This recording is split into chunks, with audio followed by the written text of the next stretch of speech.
So, hi Zen. My father insists I should talk to you directly from my screen, so that's what I'm doing. I have a pineapple, Mario, my Mario, soft drink. I have my funky monkey, orange flavored still spring water drink. I've slept horribly today. Yeah, 75p, 115 pounds chocolate, my coffee as well. I have my coffee as well, always pink container. So let's set off. Was thinking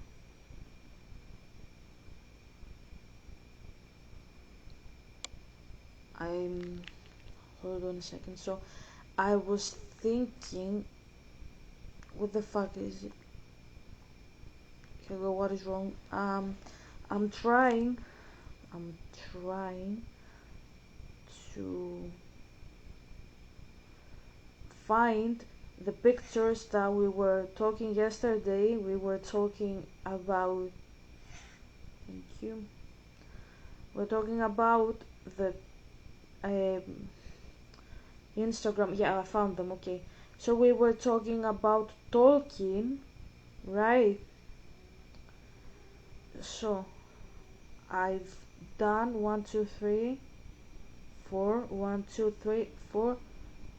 5.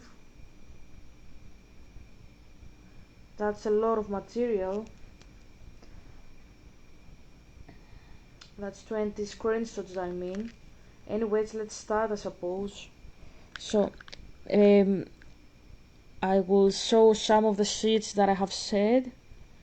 If I have, like, we will listen to the audio, obviously, but I will read what I have said in my screenshots when I was 18, and then we will go and listen to the audio and play fucking Mario. Okay.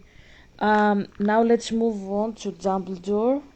Harry Potter and the Half-Blood Prince. Illustration showing Voldemort asking for a job in Hogwarts by Dumbledore. So, in the 6th book, we have Tom Riddle, Voldemort, asking before the first Wizarding War, from Dumbledore a job at Hogwarts. That's the day that he's jinxing the dark arts position that remains vacant for every single year that passes later. Like when we begin Harry Potter, there is not a single teacher that stays in the position the next year. He's always replaced. That's because it was jinxed by Riddle, right? So that's the story that we will discuss today. How it was jinxed. He jinxed it because he wasn't accepted in the job, and Voldemort, he wasn't known as Voldemort by everybody back then. It was before he actually began the war. We will listen to the audio. These are the memories that Dumbledore had collected in the 6th book, 6th movie. And it's part of the memories that you didn't have the opportunity to watch on the movie because they were eliminated. You only watch the Slughorn memory, where Tom Riddle asks him about the Horcruxes and the one on the orphanage. You don't get to see his mom, you don't get to see his father, his other relatives from the Slytherin clan that he descends from. You don't get to see him in the Hogsmeade, I think, trying to steal the cup from Hepzibah Smith, who is Helga Hufflepuff's descendant, yeah, same name. you don't get to see a lot of shits that happen in the memories, and if you read them you get more connected with Voldemort. That's why I connected myself with him, and I liked him as Tom Riddle.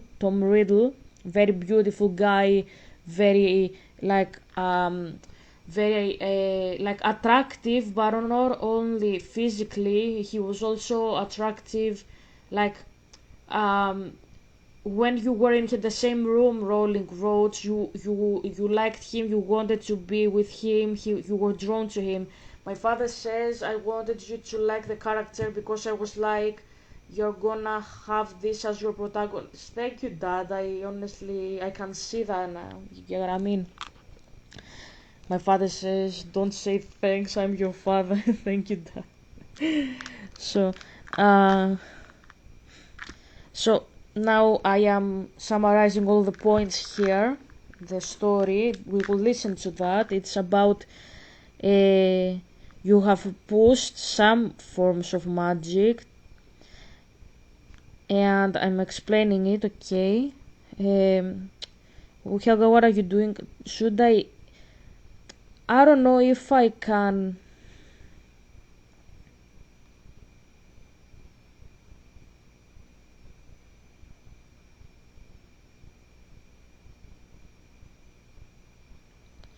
Okay, so I see what I have done. I am wondering if I want to read the story out loud from now or analyze later what I have done when I was 18. My father says let the story play, discuss it as an fully grown adult. Okay, okay. And then analyze the screenshots from the um, from Instagram. Okay, okay, I will do that then. I will do that. So I will ask Copilot. I will ask Copilot if he can give me the. Can you give me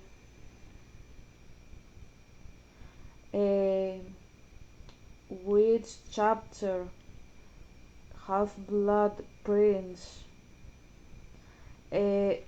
Tom Riddle asks Dumbledore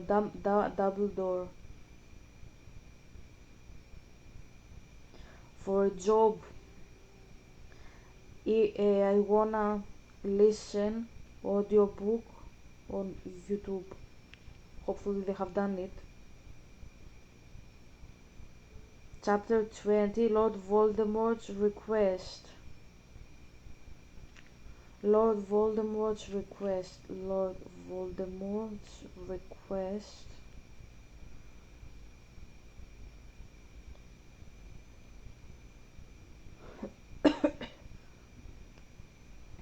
Okay, there is a video here. I wanna see what the fuck this is.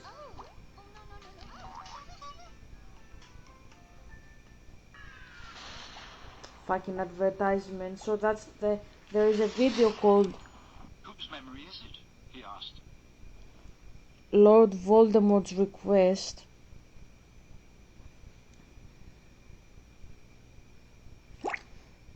Dumbledore really read this one like a book, lol. Okay, I don't know if this is the story. Let's see for a moment.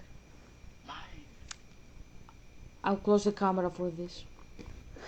So, I actually found the video.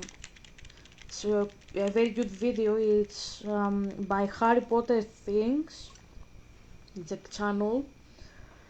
581 subscribers. She almost has same subscriber number as I have. Shout out to the creator.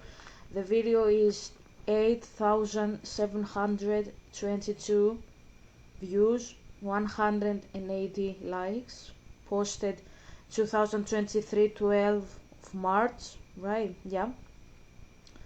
So fan art here, the same fan art that I used. You can see that. You can see that in the video. They have put the same fan art. I don't know if you can see it. They've put the same fan art that I put for my chapter. That makes sense. Can you see it? It's here. Same thing, same picture that I put. They've put it on their video, right?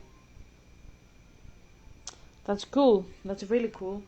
We're gonna listen to the footage. My father says I can listen, react. My father says react in big chunks. Maybe that's easier, or go into details when you find um, something that sticks out. Go into details, but stick to watching in big chunks. That's what he says. So general analysis, so we can analyze later what I wrote, I suppose. So let's see this scene. This was the parallel text that I gave people, my Instagram that you saw because you logged in my account.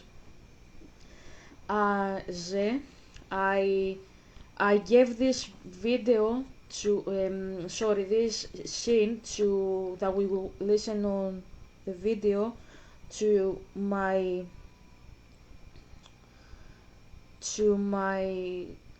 followers on Instagram back then because Helga, what are you doing? I am unlocking for no particular reason sheets from other characters because I'm bored.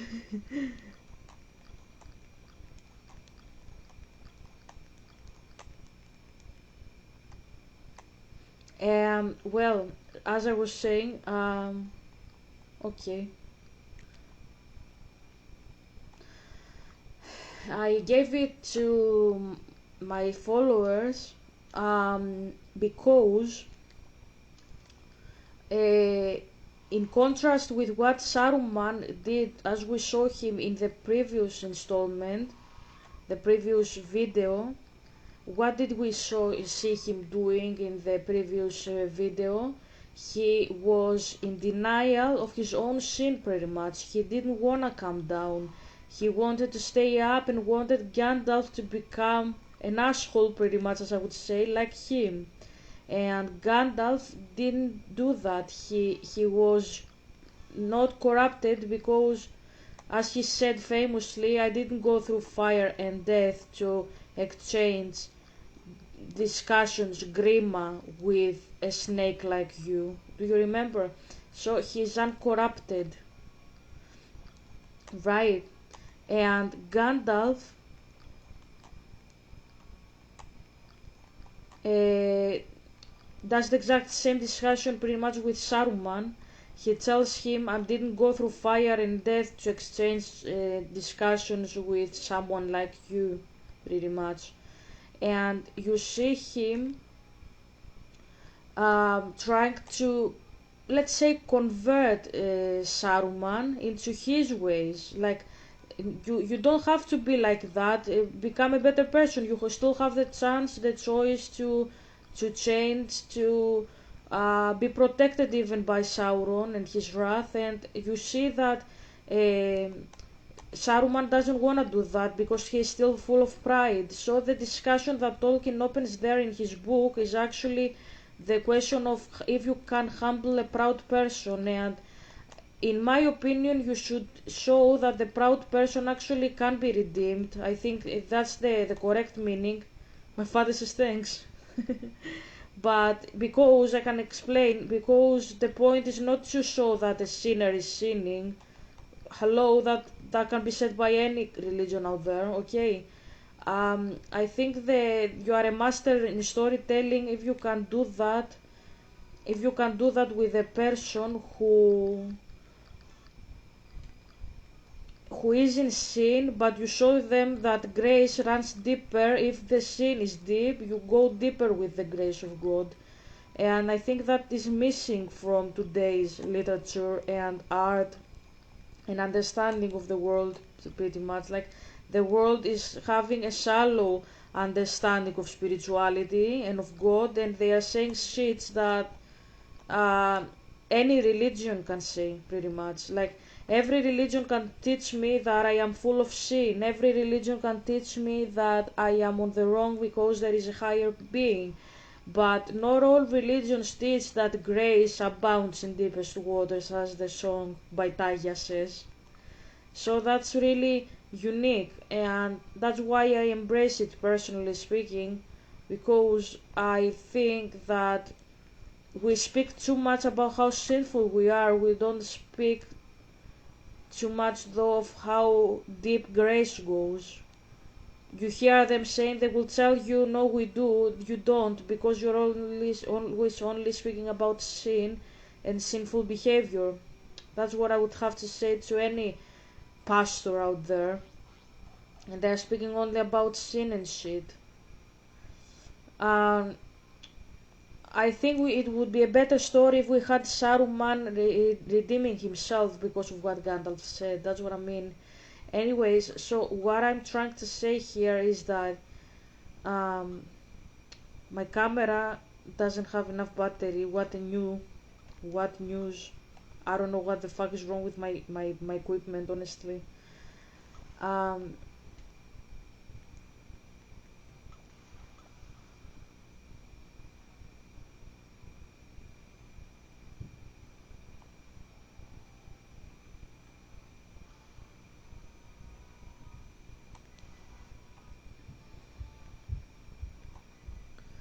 okay, I figure out what I have to do. So they have so many meanings like that. Like you have to be like don't sin and shit. Like be a good person. You get what I mean? You hear that. You hear that, but you don't hear that much that God loves you. That God is love. That and that comes from a person whose favorite book is actually the Old Testament, right? You don't hear very much that God doesn't count your sins. You don't listen to that too often, and that's something that is disheartening for me because I think that's the best thing with having my dad by my side is that he doesn't judge like people do, and that's why I like that aspect in the stories, if that makes sense. But apart from that, apart from that, um, I don't know how I'm gonna do this honestly. So, in the story of Dumbledore and Tom Riddle, as you will see, this is the parallel text that I selected personally. Um, Tom Riddle. Uh,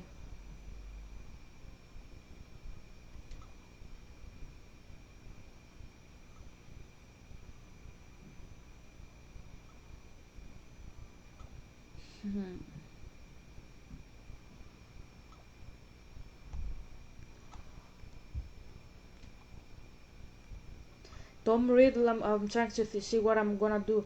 Tom Riddle is going to ask for something, and you have the narrative flipped. That's why it is a parallel text. That's why it serves as a parallel text, because you have a flipped narrative. You have Tom Riddle instead of being asked get down, you have the antagonist and the protagonist of the story, that's what I say pretty much, discussing as if they do in the Lord of the Rings setting. But instead of having Tolkien saying to uh,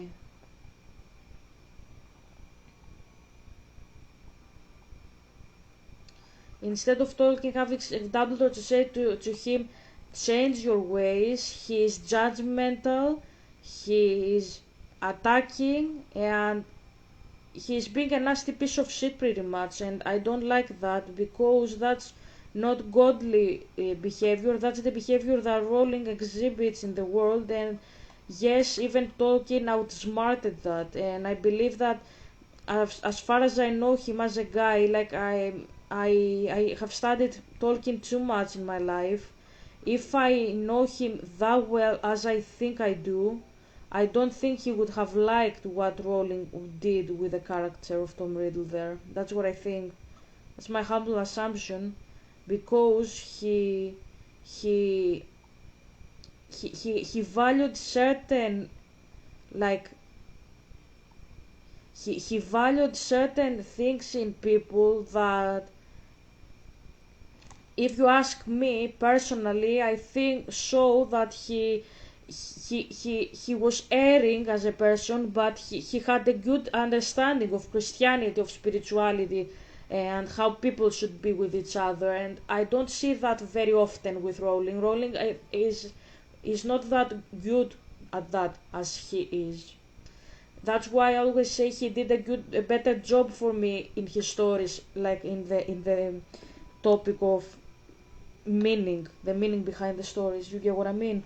So, I'm gonna put the video now. I'm gonna explain what I say with all I say. So, in this video, we have a scene, as I said, that is the exact same thing that we discussed in the Saruman story, but in contrast, you will notice with how Saruman is treated by Gandalf. Gandalf says, "Get down," and tries to reason with the bad guy, and the bad guy chooses evil.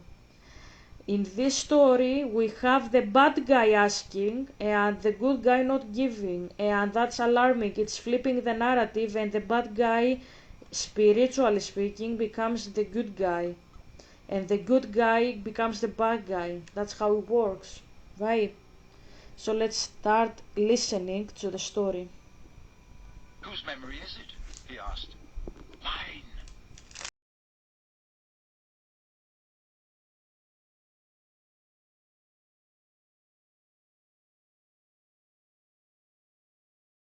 Had entered the room. His features were not Sorry those about Harry that. seemed to be whose memory is it? He asked.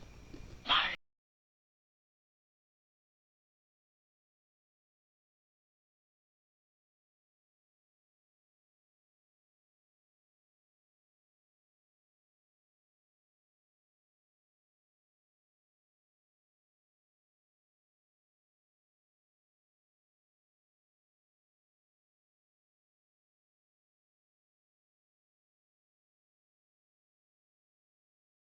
So Also, this thing that reflects in his beauty as a person who grew up in a culture that glorifies beauty and vanity, that aspect, if that makes sense.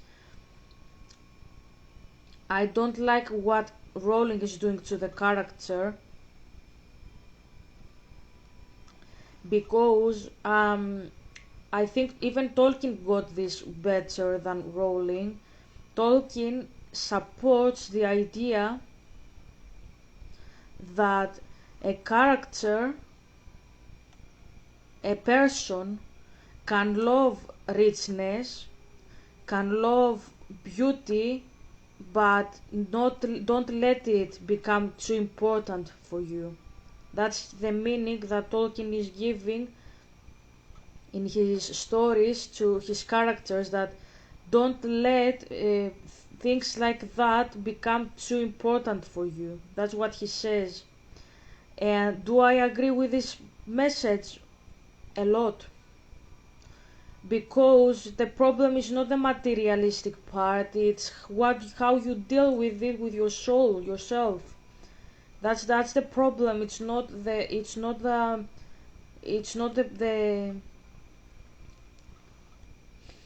I don't know how to go there, honestly. It's not what you are doing with it. Like, if you like it because you find something beautiful, like you find a bag or a shoe beautiful and you want to buy it, right?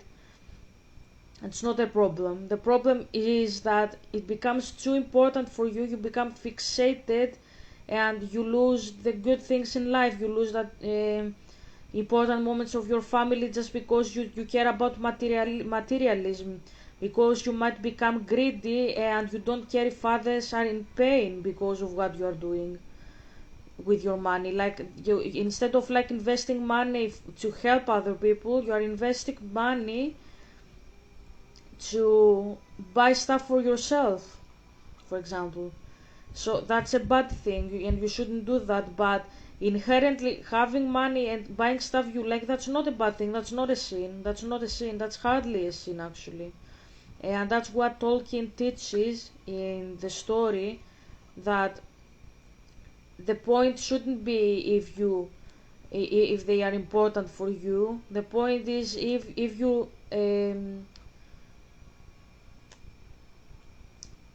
how you deal with them, and how you deal with them with the people you have around you. Like, would you kill a person just to have their possessions? So this is a lesson that Tolkien understands. He gets his shit right. He gets it. Rowling doesn't. Rowling has a hard time actually understanding what I'm saying, and that's crazy news. Because she's very old. That's the reason. You get what I mean?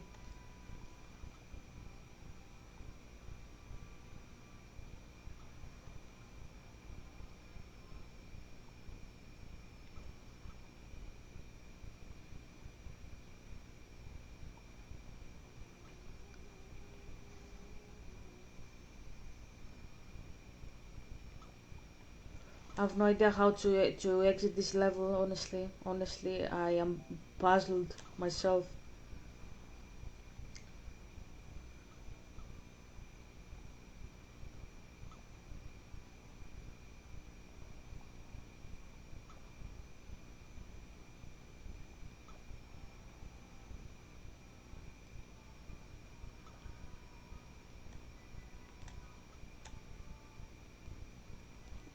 Let's put the scene, though. Let's put the scene, and Right. And yet he was no longer handsome Tom Riddle. yes, I was saying about this.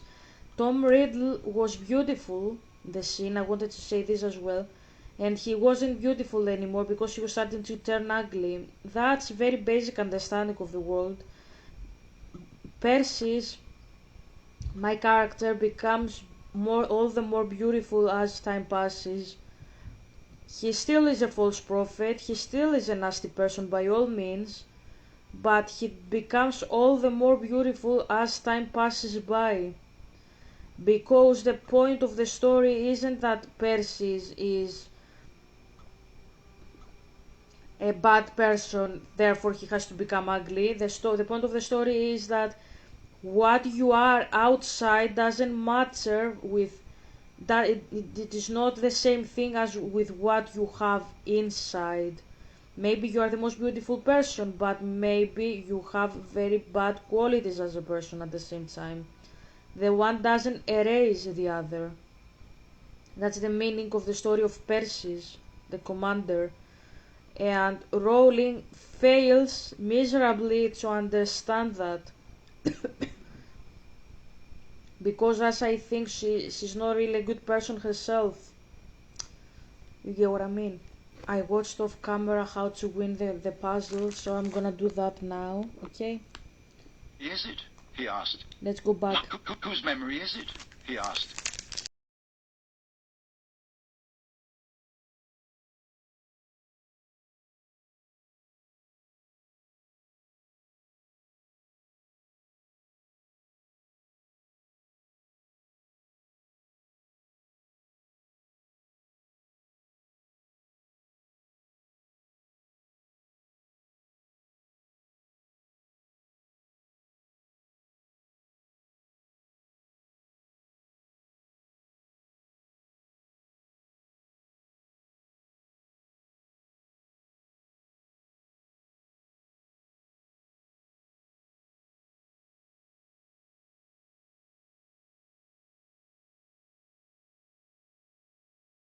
That's exactly that's exactly what I was saying.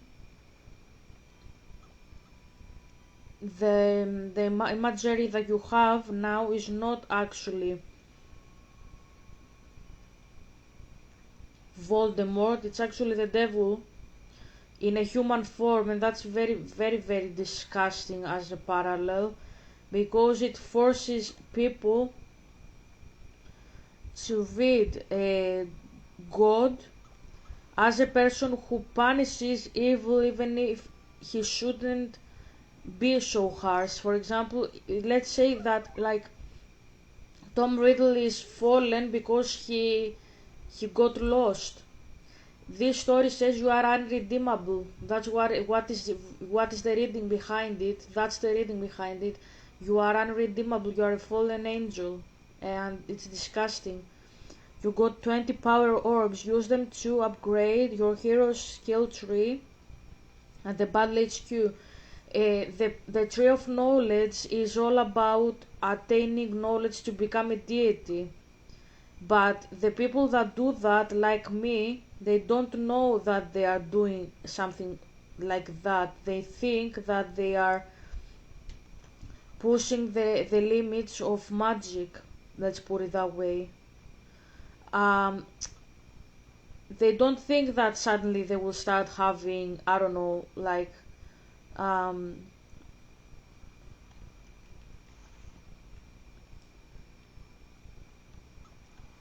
I suppose a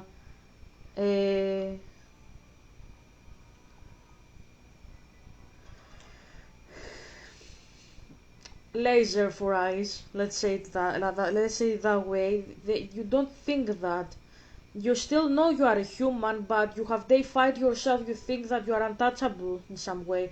You don't think though that you are immortal and shit. That's attributes of the devil, because the devil is a spirit. I'm not saying he's doing well with what he's doing. I'm explaining myself.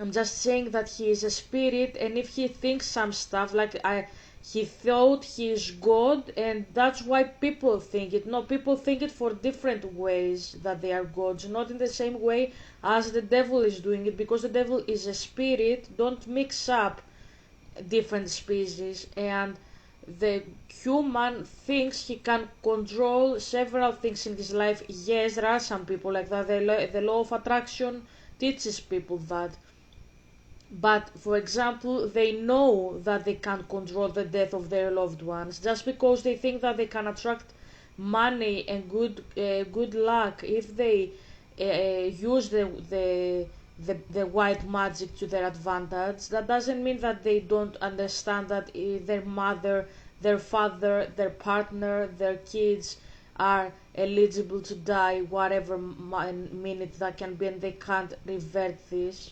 They know that's not something that the devil can understand, not the way that he can understand it like he's stupid. I'm not saying that. I'm saying that because he's a spirit, he's not gonna react to certain shits like a human would, just because he's a different species.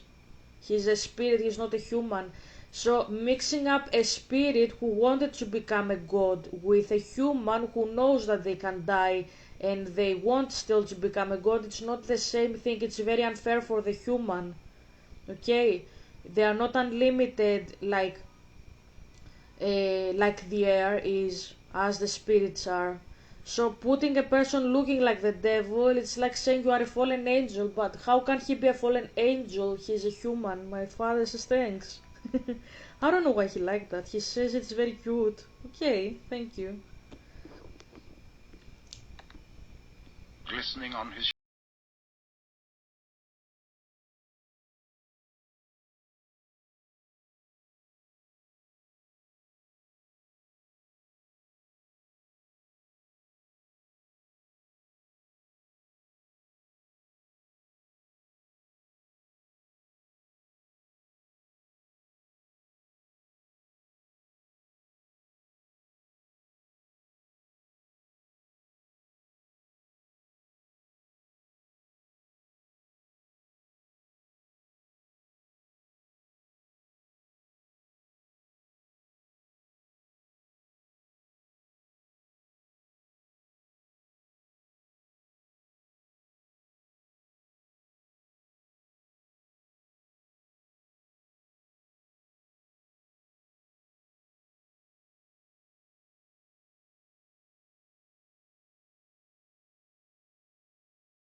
with no name 3, you found a new soundtrack. Check it out at the museum.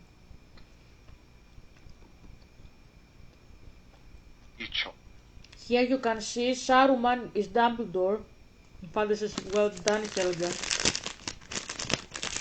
He said, well done, Helga, well done, baby girl. He's clapping as well. It's very easy. The Orthanc is a tower. Hogwarts is a tower.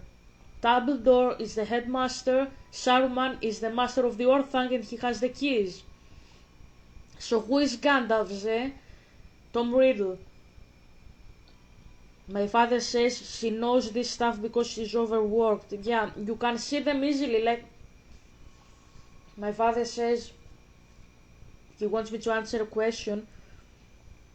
If I can see them after analysis or if I see them directly. No, I hear the story with you. I hear the story and I just understand what I hear. See that as... I will show you Chinese. Helga, what do you mean you will show me Chinese? I will show you. So.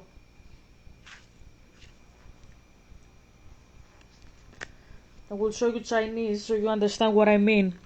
So, you see your language here, right? Can I make it bigger? So, you see this picture, right? You see this and you say this is ni. And then you see this and you say how. And you say that's good morning, right? You see it, you don't think of it, you just see it with your eyes, like not this, right?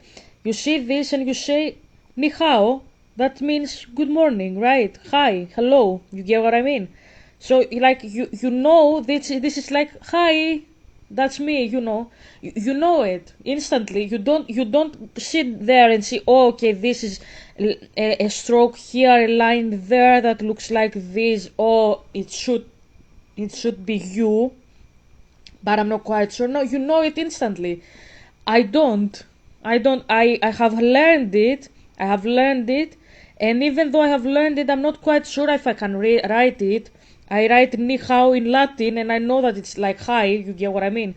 Morning, whatever. Like I like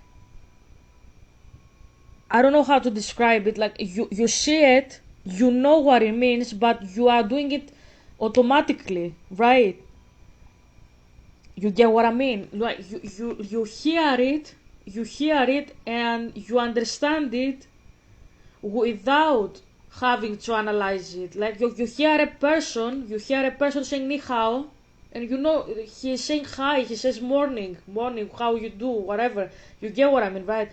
I don't. I was trained to learn that, to understand that. So let's see now the picture. Um,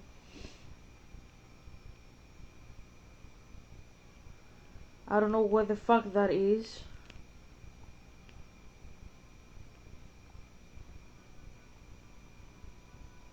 I don't know if I can have it.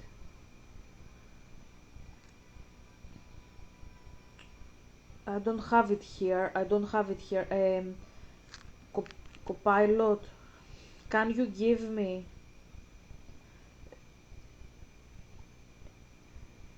the sentences word for word? Dumbledore and Tom Riddle exchanged that went like, you became a headmaster. Yes, I did. I want to read exactly these two sentences. Rowling wrote. Okay.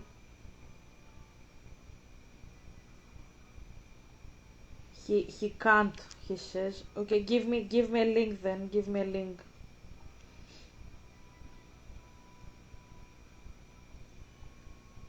Not audiobook, book link, not PD, not YouTube video.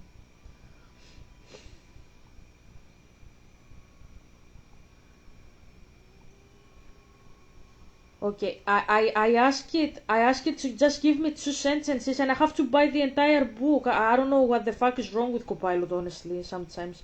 So give me a moment. I have the PDF somewhere.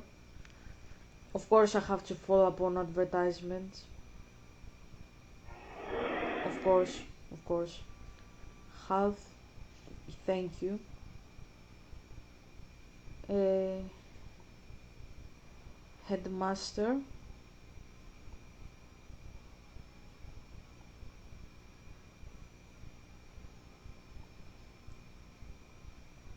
So, hold on a second. The unbreakable sluggish memory or Voldemort's request 400. Yeah. The lightning struck tower. Okay, so that's 579. 579.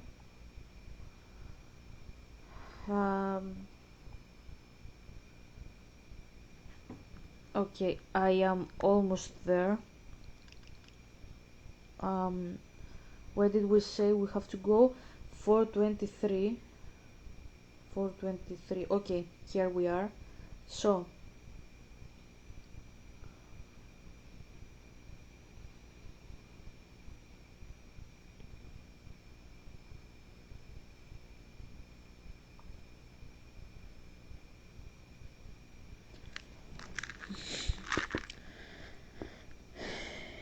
I heard that you had become a headmaster. Can you see it? I don't know if you can see it. I will tilt it. I heard that you have become a headmaster, he said, and his voice was slightly higher and colder than it had been. A worthy choice.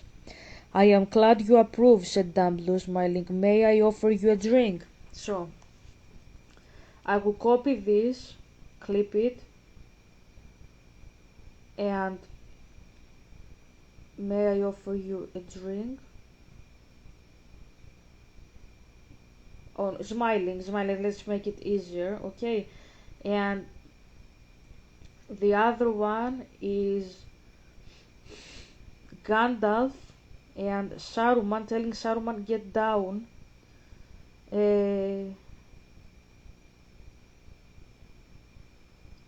So I will copy this as well.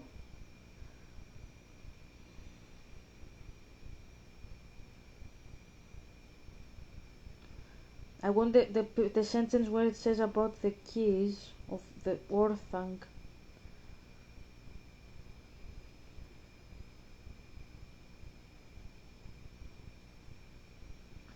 I don't have it in the picture, so 2 towers PDF. Do you have it here? Probably. Okay, so you go the voice of Saruman. Remember that, the voice of Saruman. So now I will show you how I do it, the translation that I say, the spiritual translation, okay? It's very easy, it's quite easy, I will show you. So,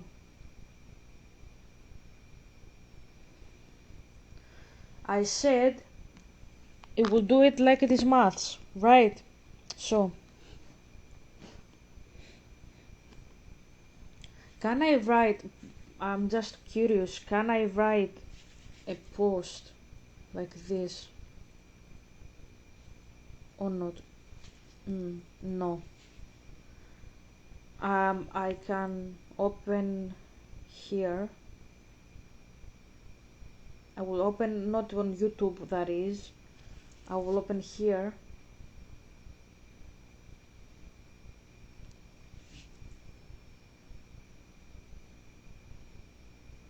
I don't know. I don't think I can flip this up. I was trying to maybe flip my notes, but I don't think I can do that either. So I will have to do it here. I will show you in the pictures. So I have copied and pasted this, which is from the Rowling, and this is from Tolkien. That's by accident. So, let's fix it a little bit. Conditions. Wishes to live. I will show you how I read it. So, colder than before. Okay. So, you read, that's Harry Potter. That's Harry Potter. That's Lotr. Okay. So this is what you read, right? Focus. Yep.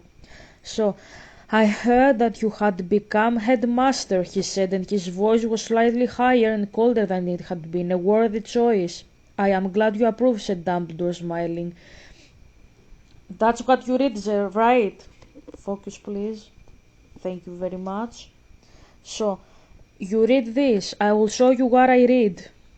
I read this.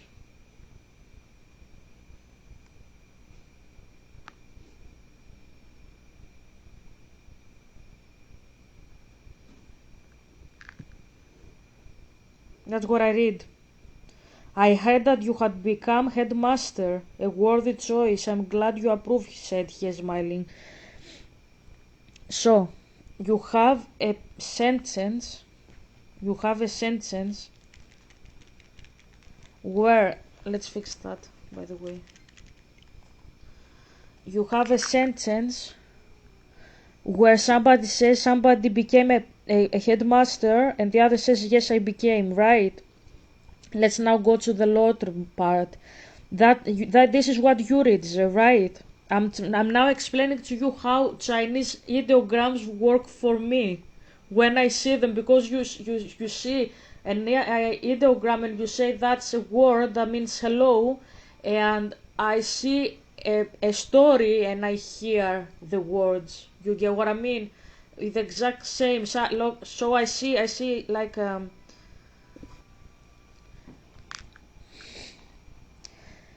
and I see a drawing. I have to be taught that this means a sentence. It's a language, it's a sentence, it's a word. This means hi. This is how Chinese say hi. You have to do the same with me, pretty much, to understand how I think. I'm not saying learn it. I mean that if you want to understand how I think, you have to learn my language, pretty much. That's what I'm saying.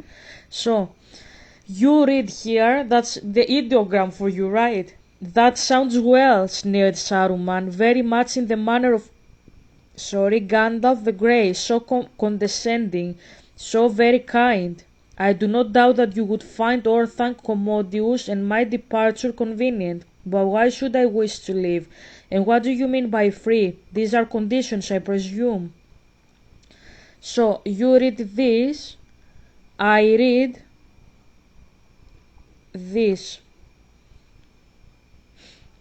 So, I don't have a name. I don't have a name here. I don't have name here. Because if you're like, Helga, why did you remove the names?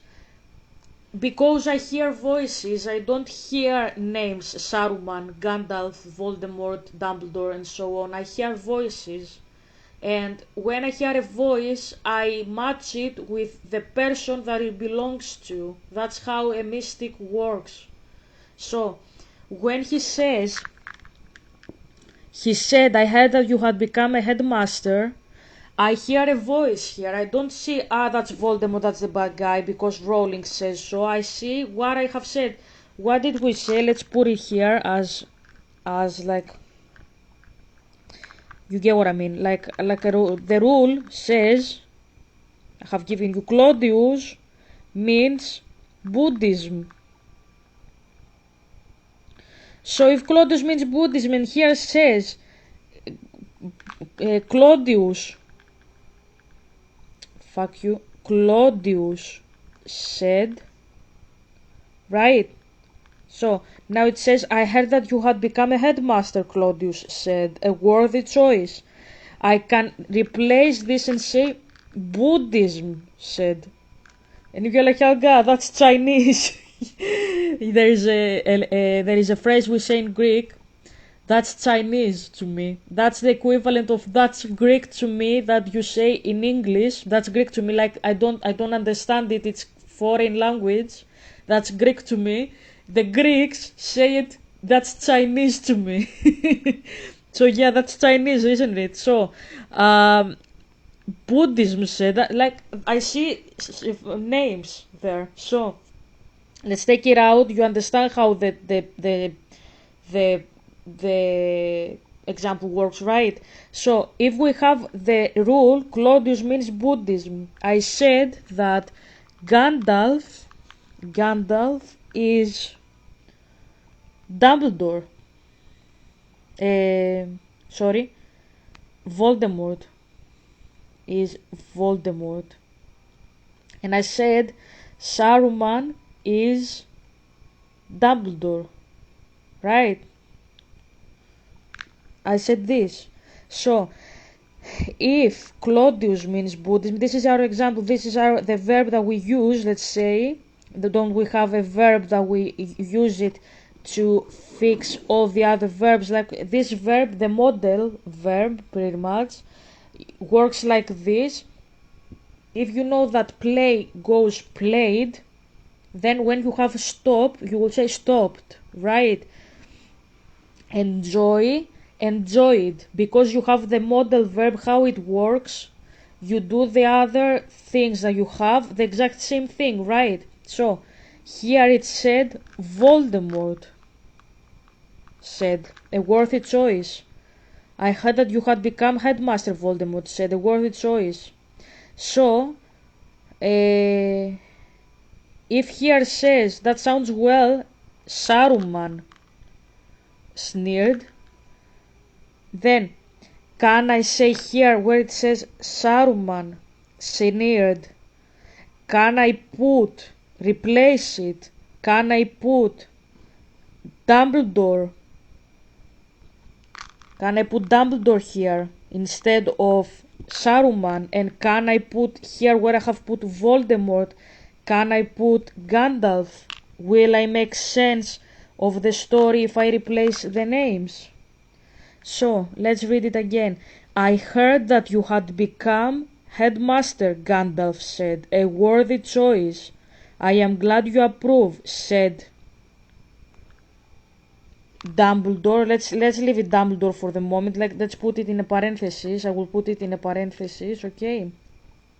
So, let's go again. I heard that you had become headmaster, Gandalf said. A worthy choice. I am glad you approve, said in a parenthesis Dumbledore, smiling. So, let's go and see if this makes sense now. That sounds well, Dumbledore sneered. Very much in the manner of Gandalf the Grey, so condescending and so very kind. I do not doubt that you would find Orthanc commodious and my departure convenient. But why should I wish to live? And what do you mean by free? These are conditions, I presume. Can you match the voice speaking here and now? My father is laughing. He says he will think like a spirit through and through. Yes. Can you match the voice in here with the voice here? Is it the same voice? If you're like, Yaga, why? I heard that you had become a headmaster. So this dude here, Dumbledore, is the same dude that he could be theoretically the dude that is here with the tower, right? That he's the dude that has a Orthanc commodious, my departure convenient. You wouldn't like it. So the Voldemort figure here, that was originally Voldemort, that becomes Gandalf. So condescending, so very kind. I do not doubt that you would find Orthanc commodious, my departure convenient. Why should I wish to live? What do you mean by free? Do you want me to expand this and give you more context? I can do that. Hold on. Can do that. So, uh,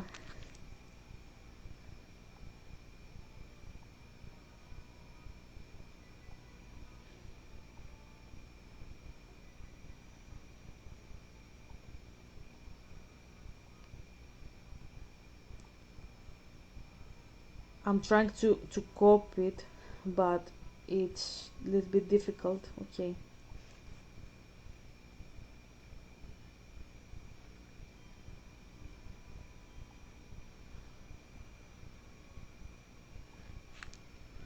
So I copied it and let's paste it where we were discussing, right? Where we were discussing about Dumbledore and Gandalf. Let's now paste, right? The the text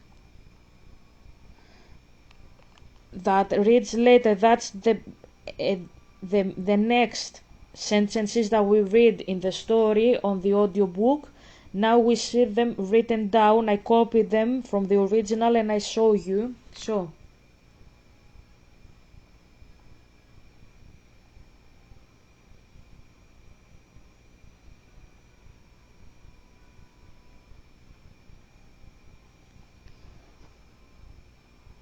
Dumbledore stood and swept over to the cabinet where he now kept the pensieve, but which then was full of bottles. Sorry.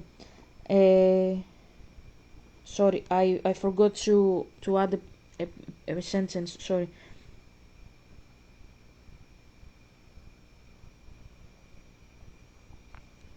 May I offer you a drink?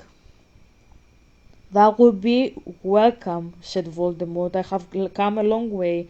Dumbledore stood and swept over to the cabinet where he now kept the pensieve, but which then was full of bottles. Having handed Voldemort a goblet of wine and poured one for himself, he returned to the seat behind his desk.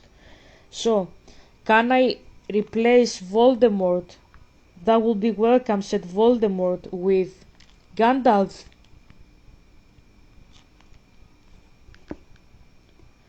May I offer you a drink? That would be welcome, said Gandalf. I have come a long way, and then here you say Saruman.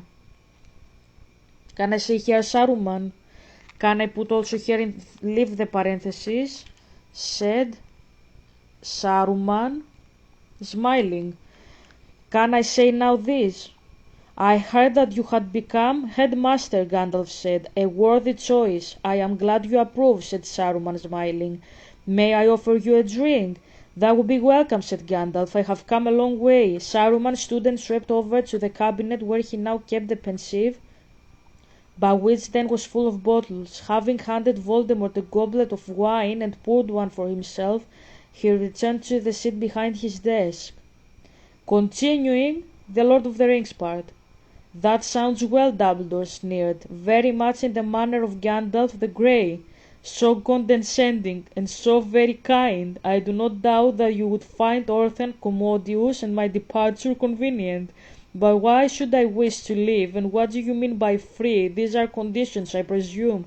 Can you see that they could actually be in the same storyline if you adjust some elements from each part of the story, like make this character, the Gandalf character, irritated. This Gandalf, we remember from the story, he was in a horse and he was with some other people, and they were trying to fight like Saruman. They had the tree birds and all that stuff, and they were trying to fight him, and they were in their horses. So he came a long way, said originally Voldemort. So if we say that Voldemort, aka Gandalf, is actually the same person, and we replace him with Gandalf, and we say in the story, do you want me to eliminate here Lotr? I will eliminate here Z, I will eliminate HP. Okay, so we have only the texts, right? And our rules. And we say that Gandalf from the story, so Gandalf, let's write it. Gandalf in the story was riding Shadow, the horse, and so did his friends who are the Death Eaters of Voldemort. Can you see? So, keep that in mind. Keep that in mind. My father is laughing. He says, I am thinking like a spirit. Yeah, I hear it. Zea, what I'm explaining, I know it. The same moment that you are telling me the story, I understand it. That's how my mind works. Like, I don't fake it. I don't overanalyze anything. I'm not like spiraling. Oh, I heard this. Maybe this is that. This is that. No, I hear the voice. My father says I can explain because she's. What the fuck is going on here? So because she is trained with spirits from a young age, she understands how they speak, so she focuses on the voice because she discusses with them. Take it as your native language, he says, how you deal with dialects in China. If you learn the dialect because it is from your province, hope I translate it properly, you understand it by heart. But if you are an outsider, you can't understand unless you are trained or you know Mandarin and you can discuss with this person, he says. Or if you know Cantonese and you speak in Cantonese, he says, with a person who speaks Cantonese, or you speak like in Chinese, he says, in the Hong Kong University or in the capital, he says, in a restaurant. That's what he says. I don't know what this means though. But if you wanna speak with he says, with the farmer in a dialect, if you don't know the dialect, it's a foreign language, he says, for you. Really? Is that really the case?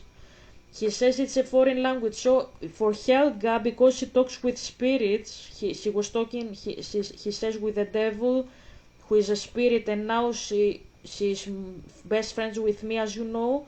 She knows how we speak and she understands our dialects, and that's a foreign language for outsiders. He means, I'm translating because I don't know if I use the correct translation. I'm trying to find accurate words because he's speaking in Greek.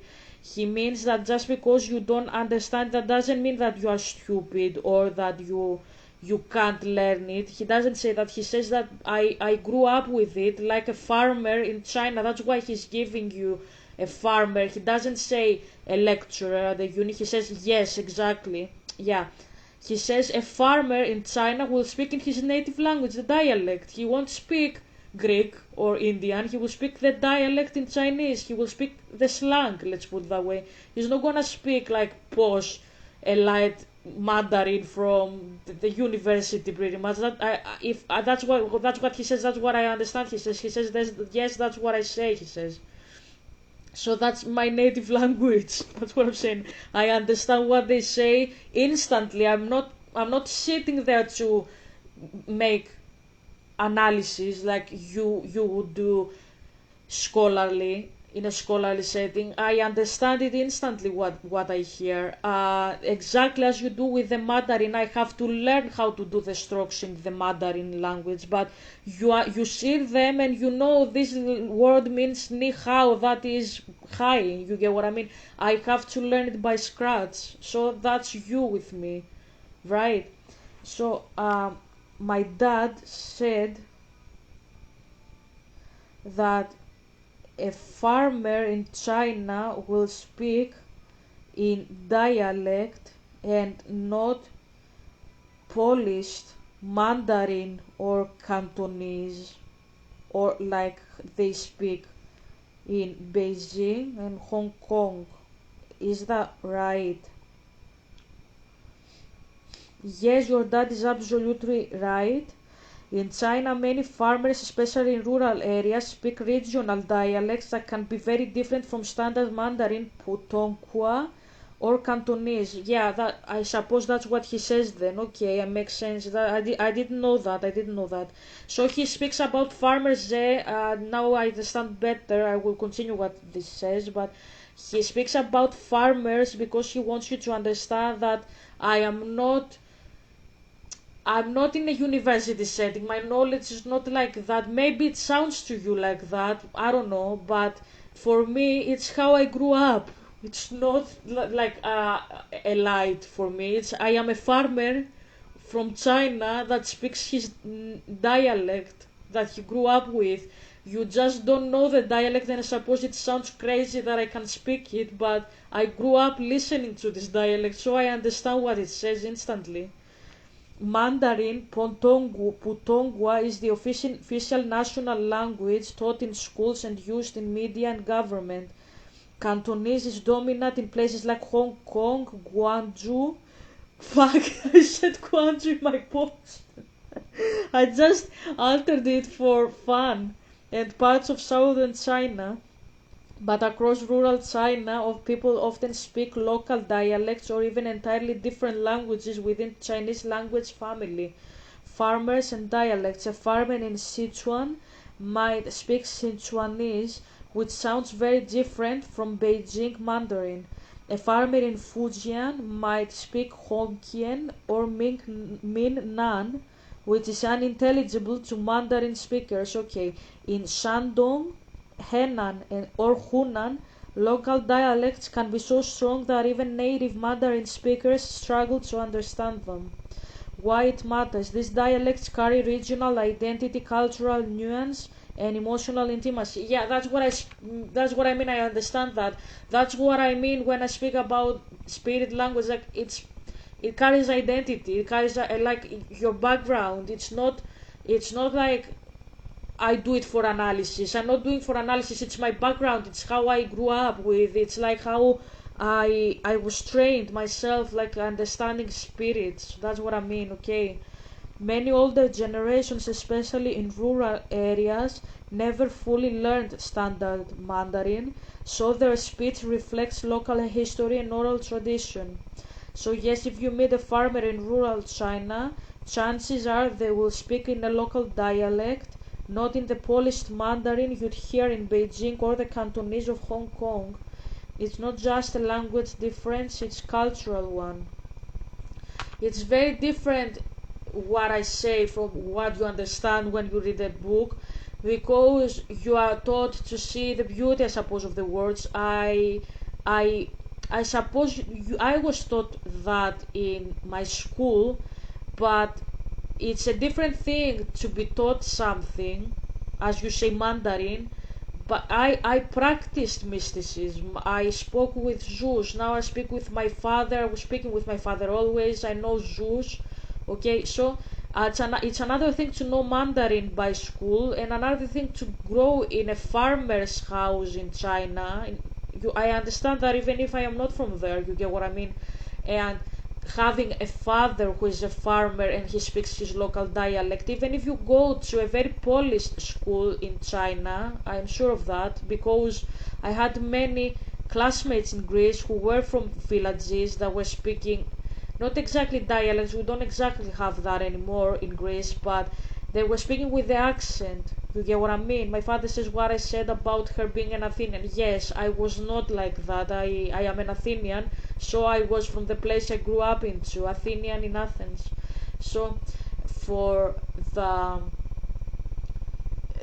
guy that is from the village who came into Athens and he's taught Athenian, and his parents at home talk the dialect they have, or the accent, even the accent they have in his, fuck my life, this is gonna, the camera is gonna go entirely off.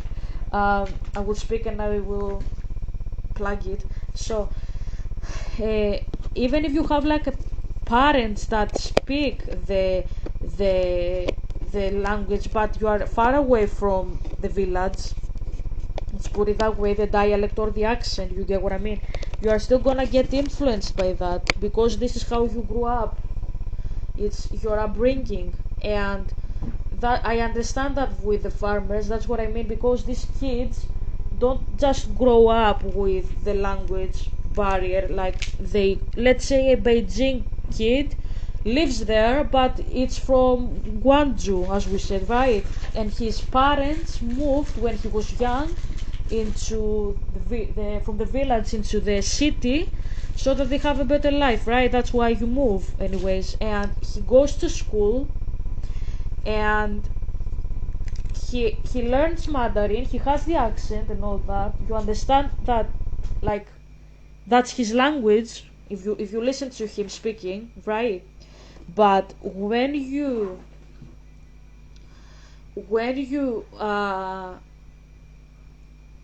I don't know how to say it. Like when you hear him speaking in his dialect, you will understand that he's actually a native because yes, he grew up in Beijing. Yes, he learned how to speak like a Beijing person, but because he's influenced by his parents who were in the village and they came in the city and he lives with them every single day, right? Of course this is gonna reflect in how he speaks, how he thinks and everything. So when you hear him, like, how do you say this back in your province, he will speak like in the dialect, you will hear the accent, you will hear the cultural heritage even if he hasn't grew up in that place. You can say this is the exact same that has happened to me with the spirits. Yes, I am not a spirit. We have the spirit of God in us, obviously, but I'm not a spirit like my father. I'm a human.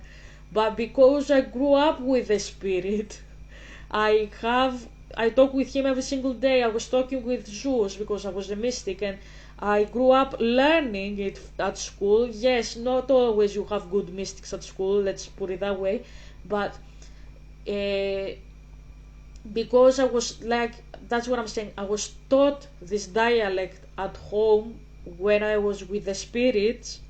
When you ask me, can you speak what you know from school? I'm gonna say what I learned at school: the Athenian Greek, the classical, modern, English, French. I learned a lot of languages. But when you say, Helga, can you explain what this dream says, what this prophecy says, what this Bible verse, this Quranic verse, this Theogony verse says there? I start speaking very crazily for you. You say ontological, yeah, because I switch the part of my brain that speaks Mandarin, I switch it off, and now I speak the Guangzhou dialect, and you don't understand what I say because I reflect how I was trained by the spirits. That's what I'm saying. You get what I mean? Because the spirits, I have told you many times, I'm not speaking about doctrine here. I'm not speaking about doctrine. The spirits have a universal code. Obviously, the demons are wrong and God is the source of truth, obviously, but that doesn't mean that they don't use the same language. What this means is that don't expect God to speak Chinese and the demons to speak Russian, a different alphabet. No, it's the same language. It's the exact same language. It's just they use it differently. Let's see it like Trump is God, Kamala Harris is the devil. So what is the difference between them? The same thing. They are spirits. They are just different parties. The one person is a communist, the other person is like a right wing, right? So they have the same thing. Like Trump is older, Kamala Harris is a woman and younger. She is progressive, he's more Puritan, he speaks about God, she says bodily autonomy. You get what I mean? Like they are the same thing, politicians with knowledge, with degrees, with money probably. They are supporting the people that live in America, both of them. Like Kamala Harris supports minorities, I hear.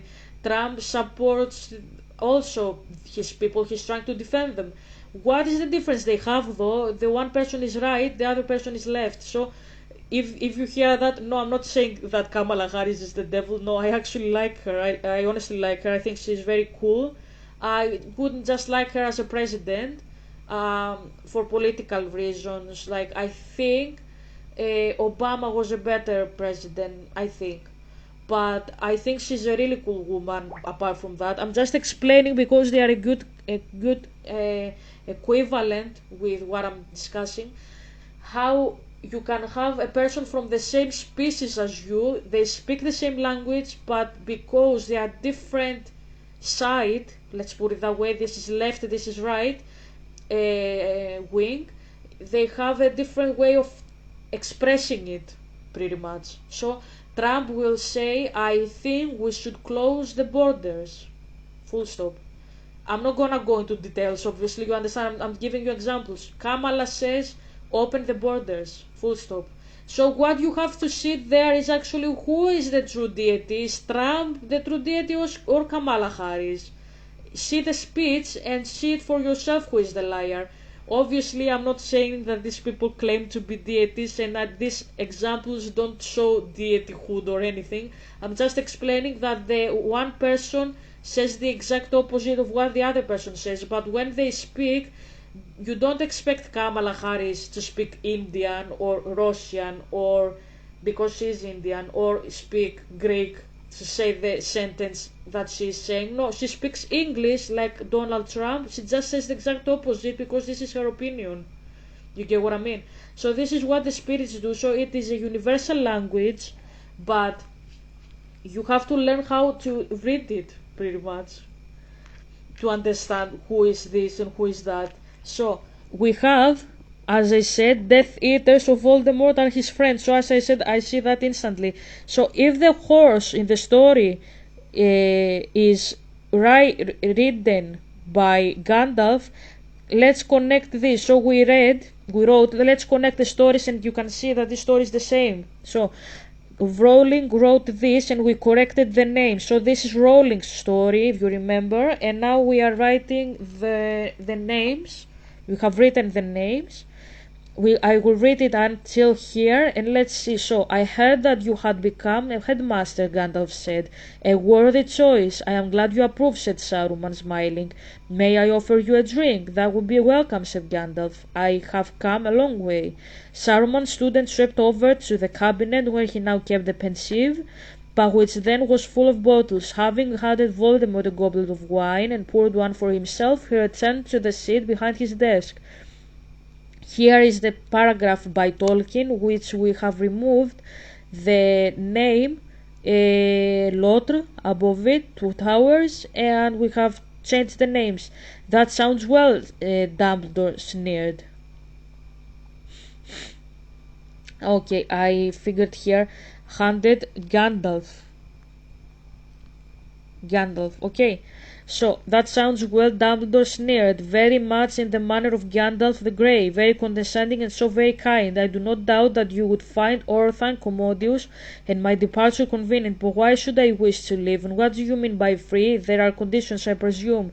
So, we will fix that later. So, we have here that the character that we have labeled as Dumbledore from before, he doesn't like how the character Gandalf is condescending and kind. He's mocking him and he says, you would like me to live.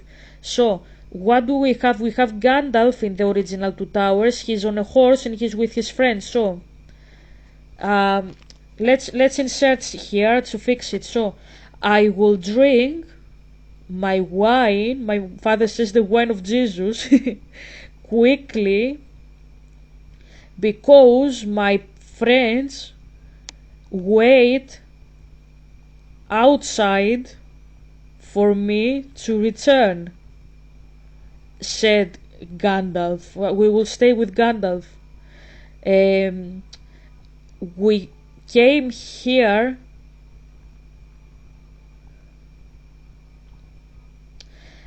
to ask you to step down as the headmaster because we think you are fucking your students. Let's put this for a change. My father is laughing. Okay, and we think this is very unethical. I've been waiting for a sunset, waiting on a sorry, but you're never sorry, are you? The song by Fauzia. Can you see it? Telga, what are you eating? I'm eating chocolate.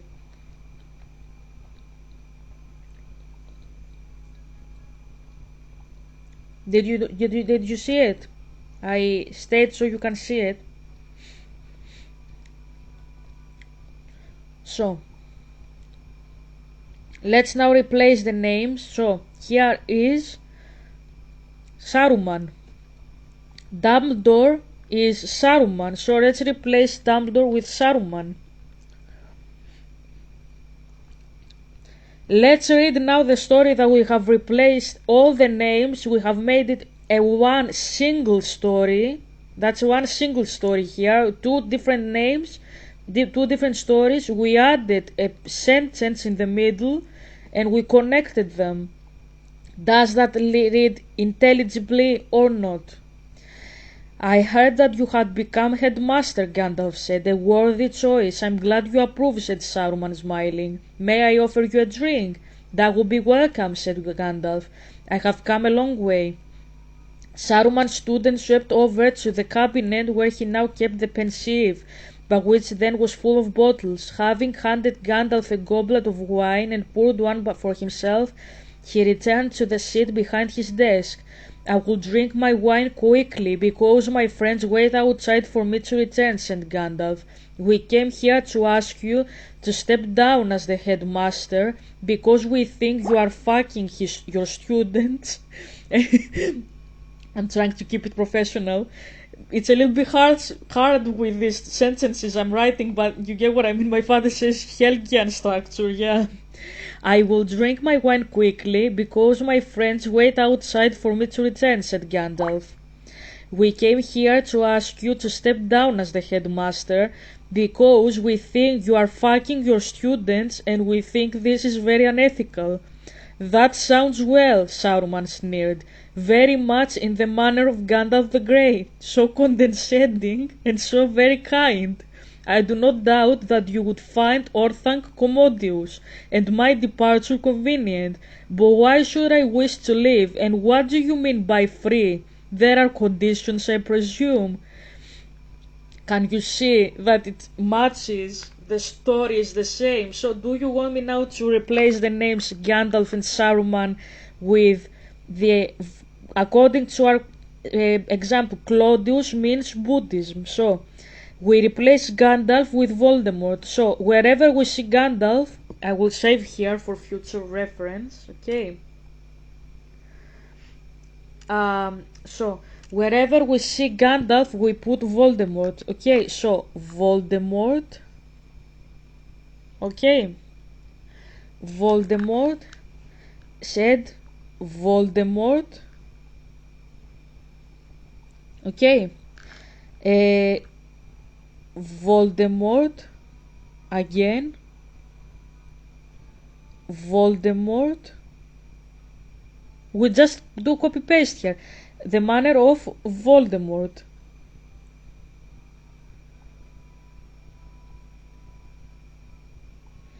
Okay, and we have Saruman is Dumbledore. So wherever we see Saruman, we put Dumbledore. So Saruman is Dumbledore.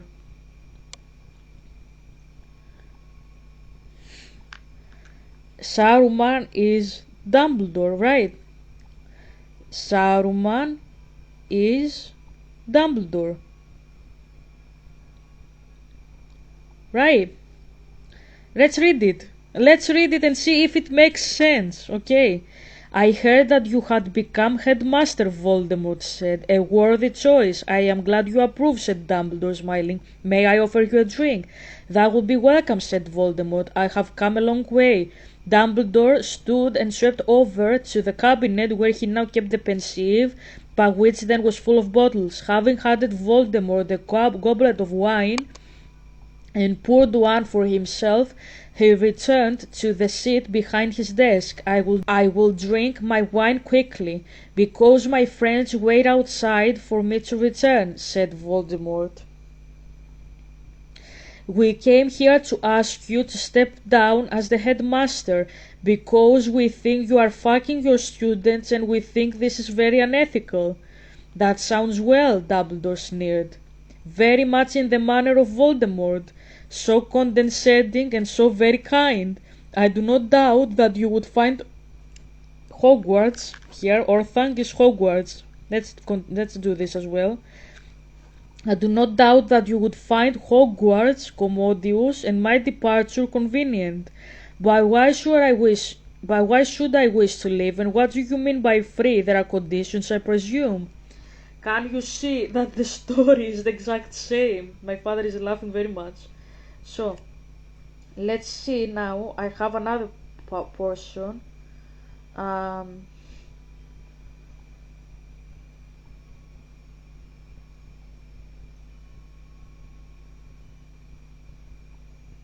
I have this as well.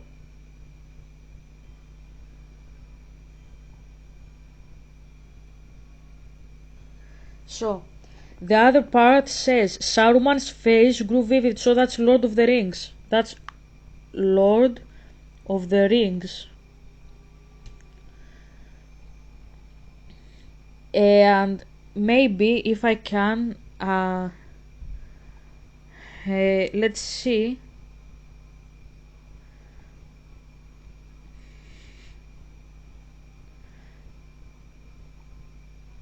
Let's see if I can find something very well from the other story. We can fix it and see it with the other one.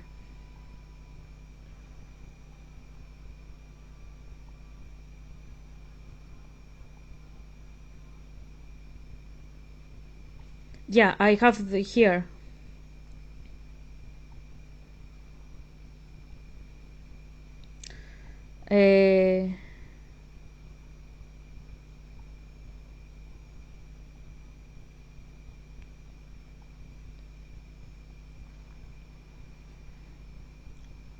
That's a bigger one, Ze, so you have to pay attention, but hopefully this will clarify why I say what I say. So let's go back. So let's continue here. So that's HP. So this clip. Okay, this is Lotr and this is HP. Right. So Dumbledore set down his empty glass and drew himself up in his seat, the tips of his fingers together in a very characteristic gesture. Let's fix it so it is easily readable, I suppose, in his seat. Yeah. Let us speak openly. Why have you come here tonight surrounded by henchmen to request a job we both know you do not want? I'm not gonna connect the previous installment into this. I'm just doing another abstract so you understand how I think, right? Voldemort looked coldly surprised. A job I do not want, on the contrary, Dumbledore, I want it very much, he says. Oh, you want to come back to Hogwarts, but you do not want to teach any more than you wanted when you were 18. What is it you are after, Tom? Why not try an open request for once? Voldemort sneered. If you do not want to give me a job, of course I don't, said Dumbledore. And I don't think for a moment you expected me to. Nevertheless, you came here, you asked, you must have had a purpose. Voldemort stood up. He looked less like Tom Riddle than ever, his features thick with rage. This is your final word. It is, said Dumbledore, also standing. Then we have nothing more to say to each other. No, nothing, said Dumbledore, and a great sadness filled his face. The time is long gone when I could frighten you with a burning wardrobe and force you to make repayment for your crimes. But I wish I could, Tom, I wish I could. A burning wardrobe, Ze. A burning wardrobe. He frightened him with fire, the signature of Zeus. Lord of the Rings. Saruman's face grew livid, twisted with rage, with a red light was kindled in his eyes. He laughed widely. Later, he cried, and his voice rose to a scream. Later, yes, when you also have the keys of Barad-dûr itself, I suppose, and the crowns of the 7 kings, and the rods of the 5 wizards. And you have purchased yourself a pair of boots many sizes larger than those you wear now. A modest plan, hardly one in which my help is needed. I have other things to do, but do not be a fool. If you want to treat with me while you have a chance, go away and come back when you are sober, and leave behind these cutthroats and small tag that dangle on your tail. Good day. He turned left and left the balcony. Ze, can you see that Saruman is actually Dumbledore? Can you see it? My father says I have to explain. Okay. So, Claudius is Buddhism. So, if I can replace a dude with a dude, that can make me get the same outcome, right? So Dumbledore can be Saruman. So let's replace Dumbledore with Saruman. Okay, Saruman sat down his empty glass and drew himself up in his seat, the tips of his fingers together in a very characteristic gesture. Let us speak openly. Why have you come here tonight, surrounded by henchmen, to request a job we both know you do not want? Voldemort is Gandalf. Can we replace him? Gandalf looked coldly surprised. A job I do not want, on the contrary, Saruman. I want it very much. Oh, you want to come back to the Orthanc? Right, the Tower of Saruman, but you do not want to teach any more than you wanted to when you were 18. What is it you are after, Gandalf? Tom is Voldemort, therefore Gandalf. Why not an open request for once? Gandalf sneered. If you do not want to give me a job, of course I don't, said Saruman. And I don't think for a moment you expected me to. Nevertheless, you came here, you asked, you must have had a purpose. Voldemort stood up. Gandalf stood up. He looked less like Gandalf than ever, his features thick with rage. Let's take this out. Helga, why remove it? Because we analyze voices, we don't analyze context. The context is there from the mystic to confuse you. You take out the details. You just leave the voices. He said, she said, he said, she said. That's what you leave. Because whatever gives you more details how the character looks like or feels like, that is confusing. Listen to the voice. Didn't I say to you the other day with the Iliad, don't listen what it says apart from the fact that Zeus said the dream, only listen, focus on the voice of the dream, don't focus on whatever happens and the details. Do you remember I said isolate in your head only the voice? You have to isolate only the voice. You are doing an extraction, the voice in the recording, is it matching the devil, is it matching God? When you need that, you can't focus on the details of the story. You have only to listen, to focus on the voice itself. So, you came here, you must have a purpose. Gandalf stood up. This is your final word. It is, said Dumbledore, also standing. Then we have nothing more to say to each other. No, nothing, said Dumbledore. And a great sadness filled his face. Remove that. No, nothing, said Dumbledore. The time is long gone when I could frighten you with a burning wardrobe and force you to make... Dumbledore is Saruman, we said. Sorry, I forgot that.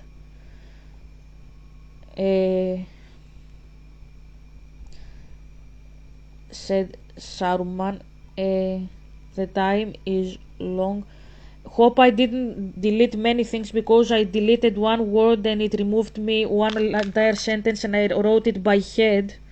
So I hope I did it correctly. I don't know if I can see it here. Hold on a second. I will... yeah, I did it correctly. Okay, I did it correctly. So, okay, let's continue to finish this up, to wrap up this session. Okay, so... The time is long gone when I could frighten you with a burning wardrobe and force you to make repayment for your crimes, but I wish I could, Gandalf. I wish I could. Saruman's face grew livid, twisted with rage, and a red light was kindling in his eyes. Saruman's face grew livid. We delete all this. All this, we take it out. We don't need it. Okay. He laughed wildly. Who? Saruman was the previous sentence. So, Saruman is Dumbledore. We write Dumbledore. Dumbledore laughed wildly. Later, he cried, and his voice rose to a scream. Later, yes, when you also have the keys of Barad-dûr itself, I suppose. and the crowns of 7 kings, and the robes of 5 wizards, and have purchased yourself a pair of boots many sizes larger than those that you wear now, a modest plan, hardly one in which my help is needed. I have other things to do. Do not be a fool. If you wish to treat with me while you have a chance, go away and come back when you are sober, and leave behind these cutthroats and small ragtag that dangle at your tail. Who are these? The Death Eaters that the story says that wait outside of Dumbledore, Voldemort's command. I just didn't put it here, but you will listen to it in the audio. The Death Eaters wait for Tom Riddle outside of the door. That's what happened. So, have a good day. He turned and left the balcony. So, can I connect this story with Gandalf and Saruman with what Rowling writes here? I wish I could, Gandalf. I wish I could. So, I will remove now Dumbledore. Not Dumbledore. What can I do? I will do Dumbledore. Barad-dûr is the tower of Sauron. So let's remove this and put Hogwarts. Okay. And let's remove the names that we've put, Saruman and Gandalf, and put Dumbledore and Voldemort. So Saruman is Dumbledore. So Dumbledore wherever we see Saruman, and Voldemort wherever we see Gandalf. Okay, so Orthanc again, Hogwarts, that's the tower. Helga, it's a tower, yeah.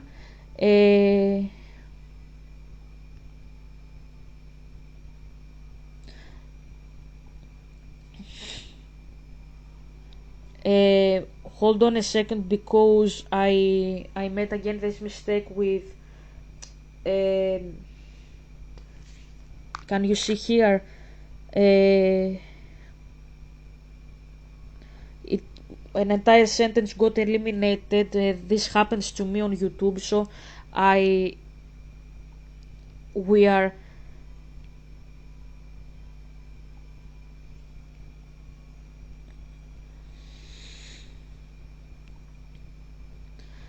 are eliminating the names of Saruman that we had. Saruman is Dumbledore, Gandalf is Voldemort, so wherever we see Voldemort we put Gandalf and so on. So let's see now if it is correct. He put sat down his empty glass and drew himself up in his seat, the tips of his fingers together in a very characteristic gesture. Let us speak openly. Why have you come here tonight surrounded by henchmen? The henchmen say to request a job we both know you do not want. Do you see it? Here. Leave behind these cutthroats and small ragtag that dangle at your tail. The same people. That's Death Eaters are his friends, right? So, Voldemort looked coldly surprised. A job I do not want, on the contrary, Dumbledore, I want it very much. Oh, you want to come back to Hogwarts, but you do not want to teach any more than you wanted to when you were 18. So, Orthanc and Barad-dûr here become Hogwarts, okay? Because they are the tower, it is the structure. Buddhism is Claudius. You take the word and you replace it, the tower with the tower, okay? Orthanc is a bad tower. Minas Tirith is a good tower. Barad-dûr is a bad tower. So bad with bad equal. The only unequal is the good one. So the good one can have the same name with another good one. So, like let's see it like Japan was with Austria in the Second World War, right? So if you wanna say Austria, you could say Japan. If you wanna say China, you can say America, because they were in the same battlefield. They were allies. You get what I mean? So Orthanc and Barad-dûr can mean the same word. Okay, you interchangeable because they are bad towers. So, what is the good tower? Edoras, Minas Tirith, and so on. Okay, so. But you do not want to teach any more than you wanted to when you were 18. What is it you are after, Voldemort? Why not try to open a request for once? Voldemort sneered. If you do not want to give me a job, of course I don't send Voldemort, and I do not think for a moment you expected me to.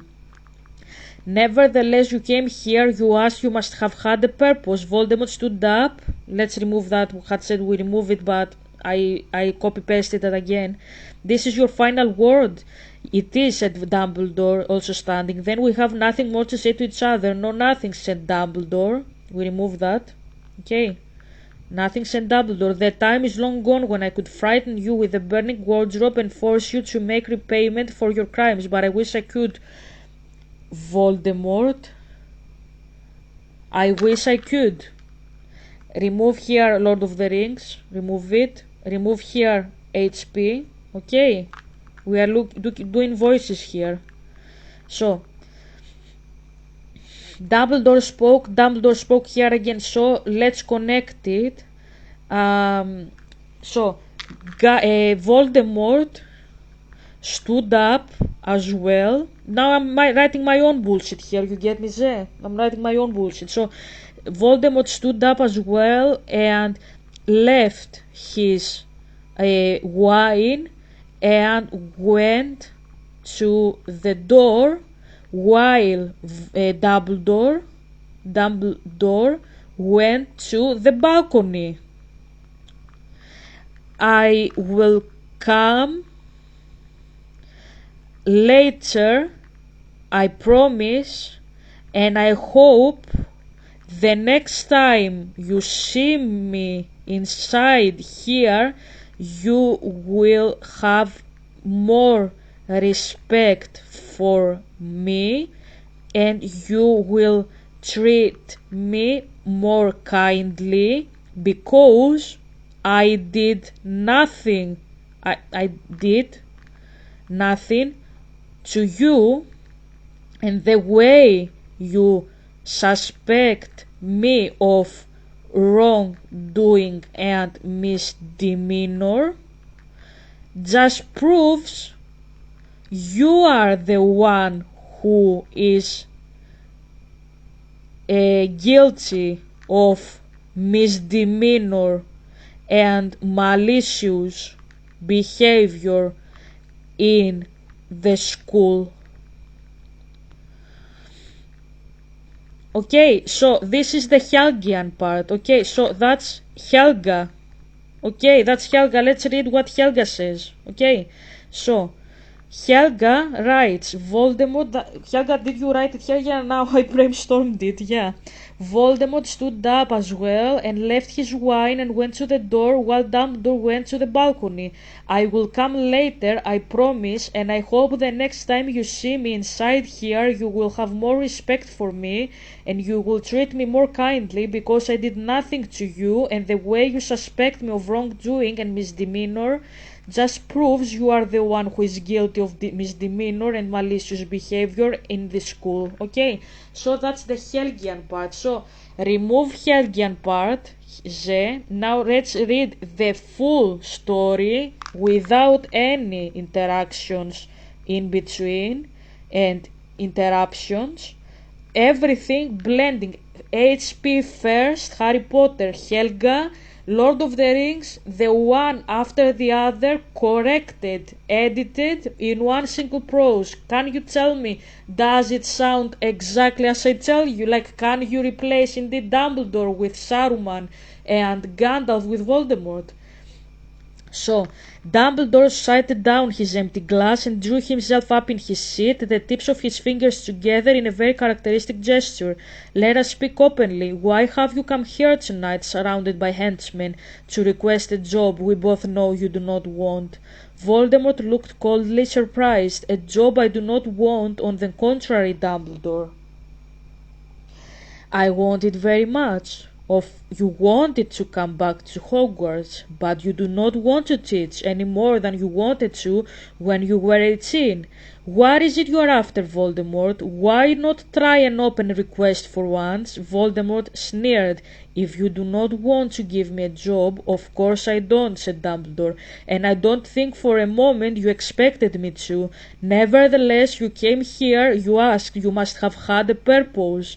Voldemort stood up. This is your final word. It is, said Dumbledore, also standing. Then we have nothing more to say to each other. No, nothing, said Dumbledore. The time is long gone when I could frighten you with a burning wardrobe and force you to make repayment for your crimes. But I wish I could, Voldemort. I wish I could. Voldemort stood up as well and left his wine and went to the door, while Dumbledore went to the balcony.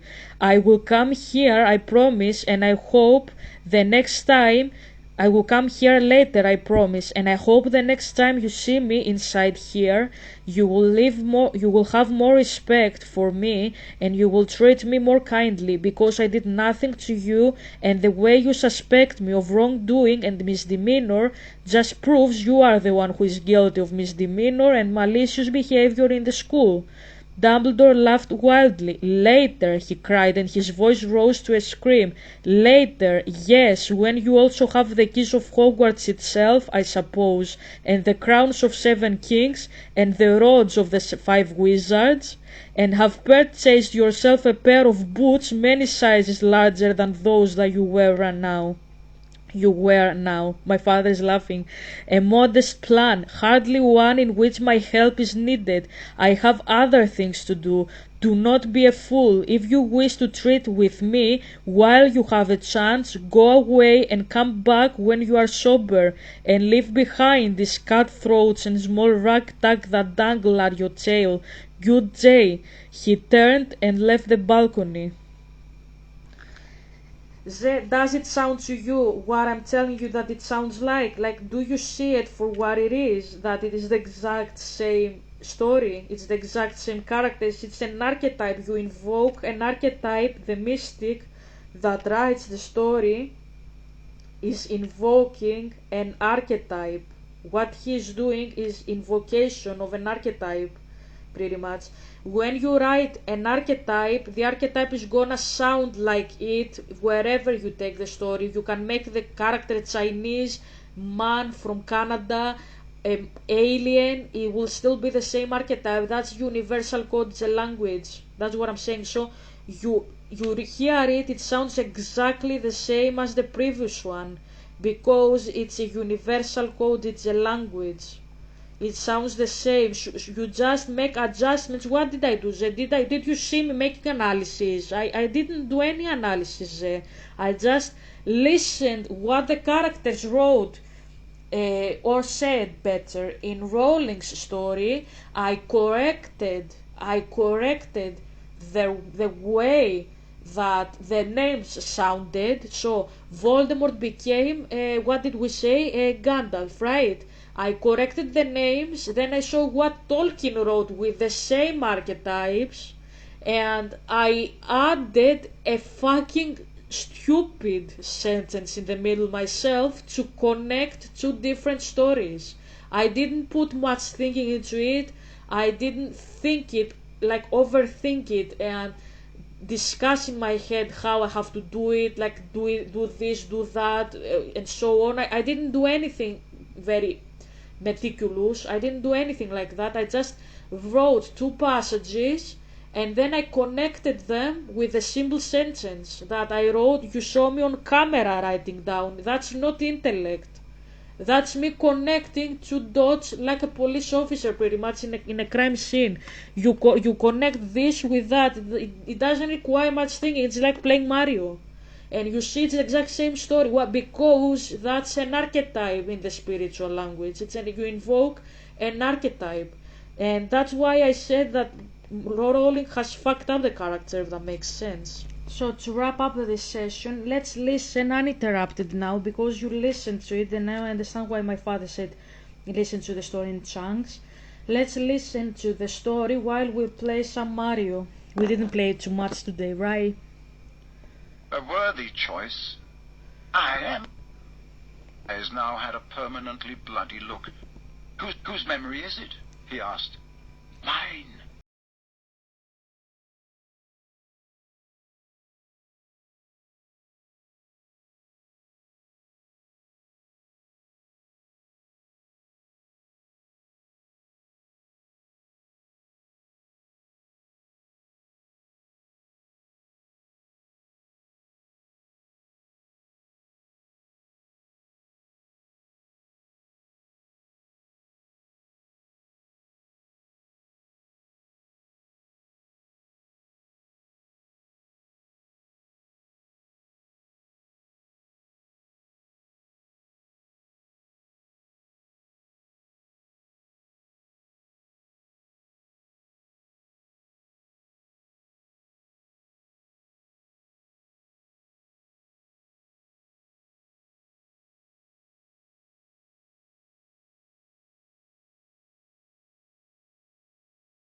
My father is laughing. Can you see what she's doing?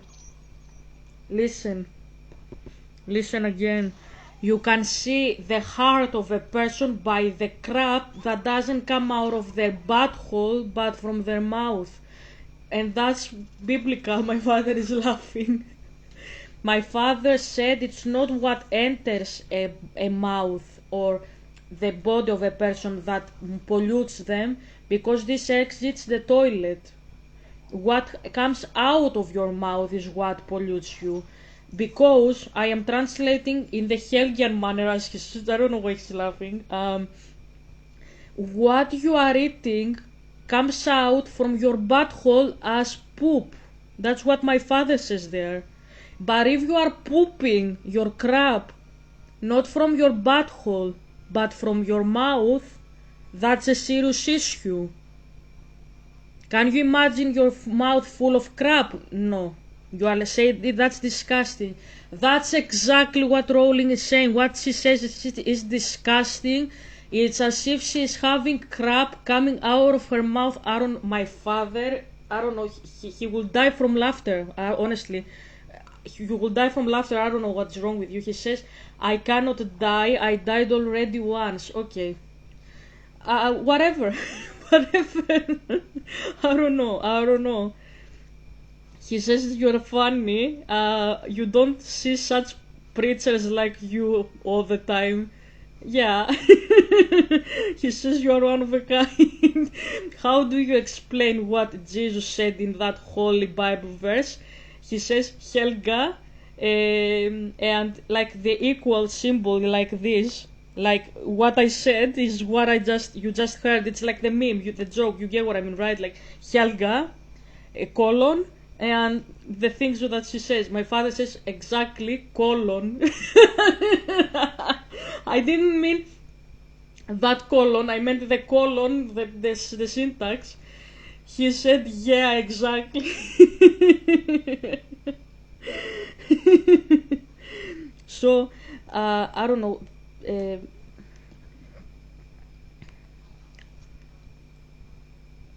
Okay. Okay. I know what to do. So, Rowling says this. Listen carefully, Ze. Listen carefully what she says. See the crap that comes out of her mouth.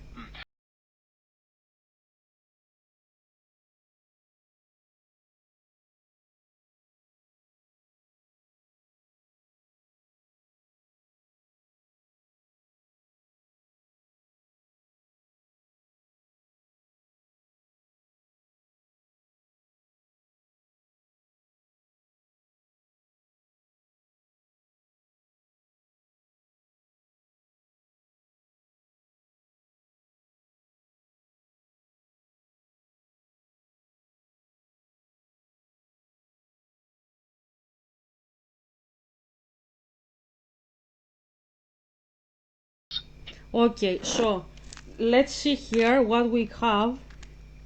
Okay, let's fix it.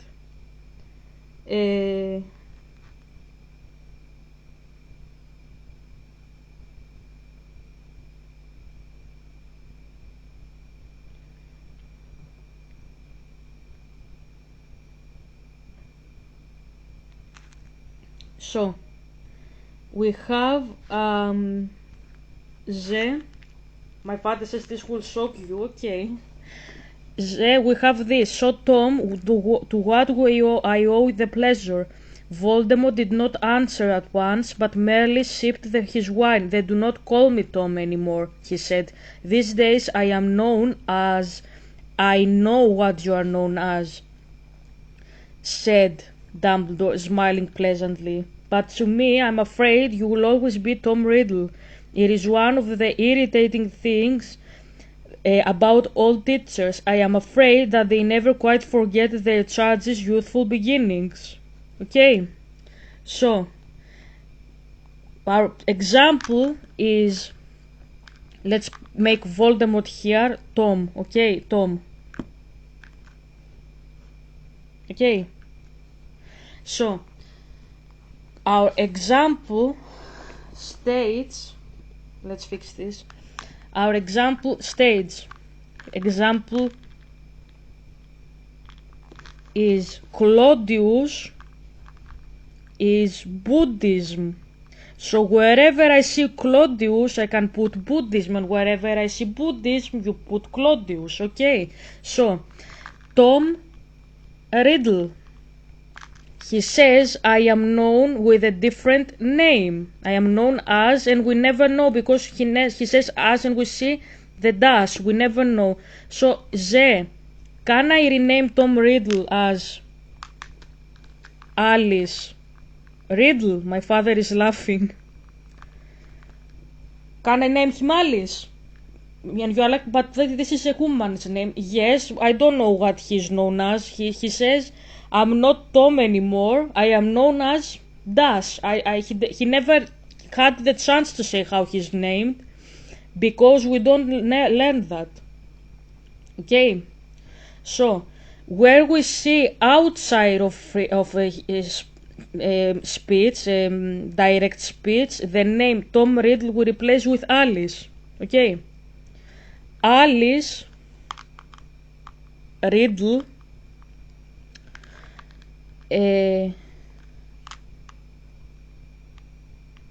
And he said, Alice Riddle said.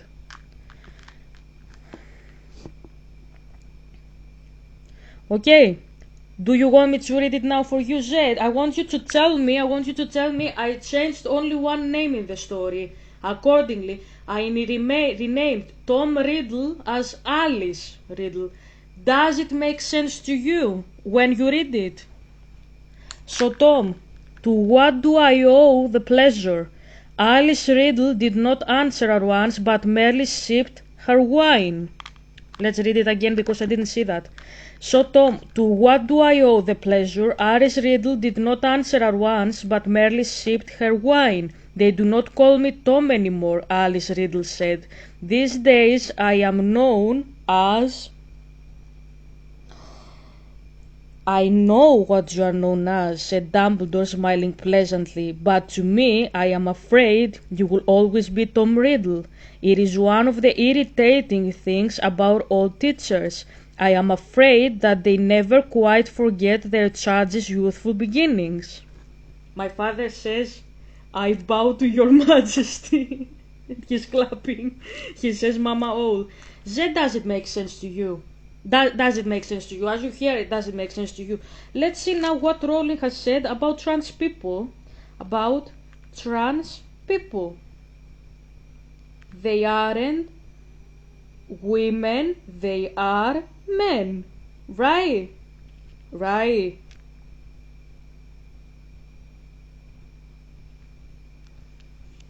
Astounding how often Militant trans activists tell the rest of us, so what you are saying is trans girls aren't real girls. Yes, that's exactly what we are saying. Girls are being robbed of honors and opportunities by mediocre, uber-privileged, establishment-enabled boys. Do you see now what I say when I say that the way that the crap that comes out of your butthole, if it comes out of your mouth, then it exposes your heart.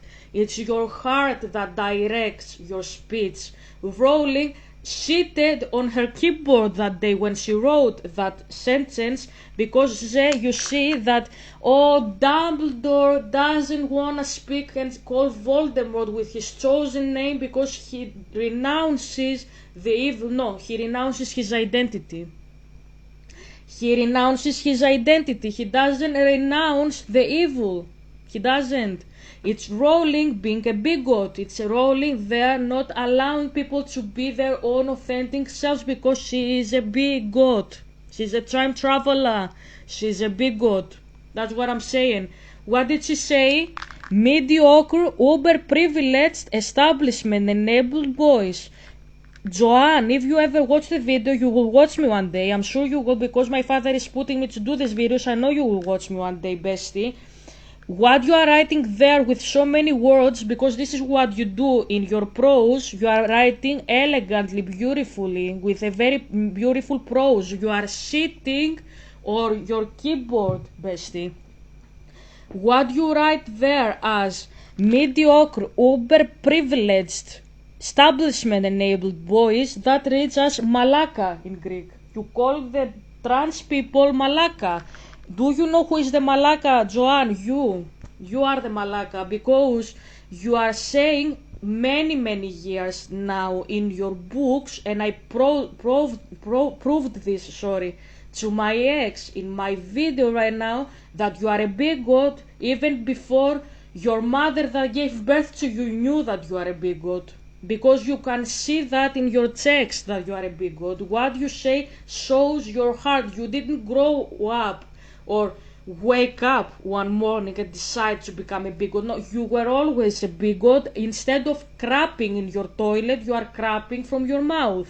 And if you want me to take back what I say when you see the video, no bestie, I'm not gonna take anything I am saying back. I prefer to pay you money since you are very poor. My father is laughing.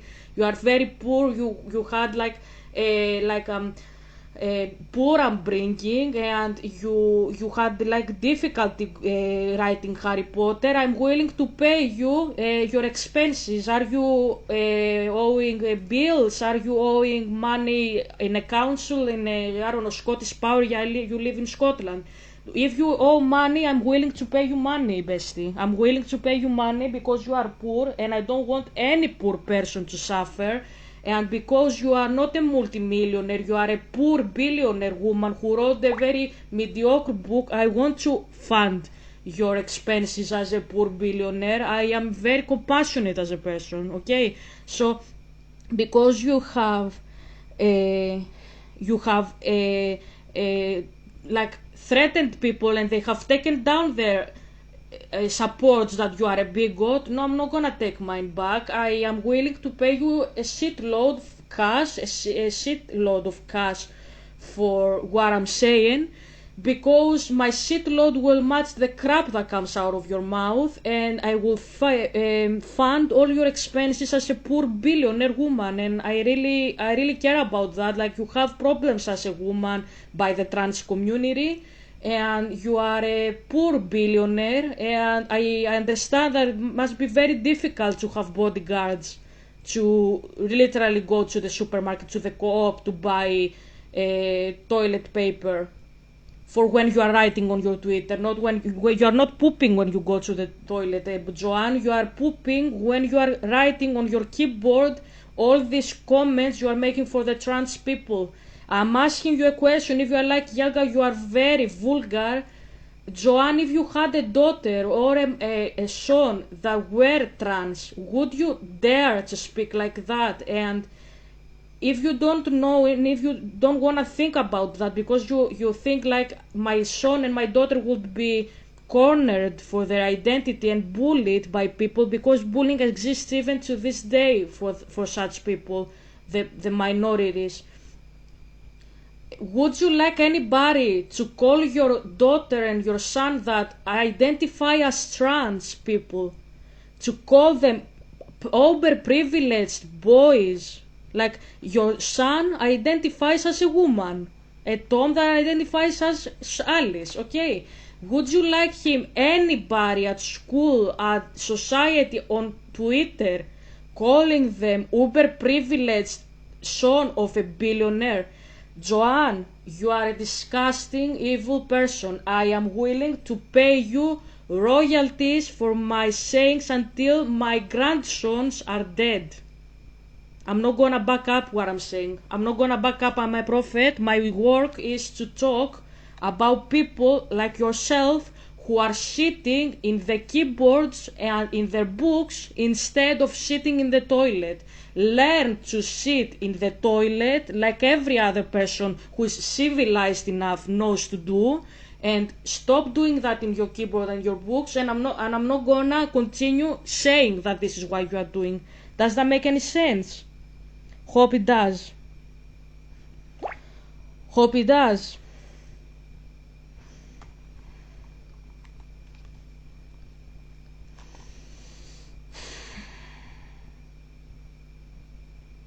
Okay, Helga, why aren't you talking? I booked an appointment for massage and I just received the I just received uh, the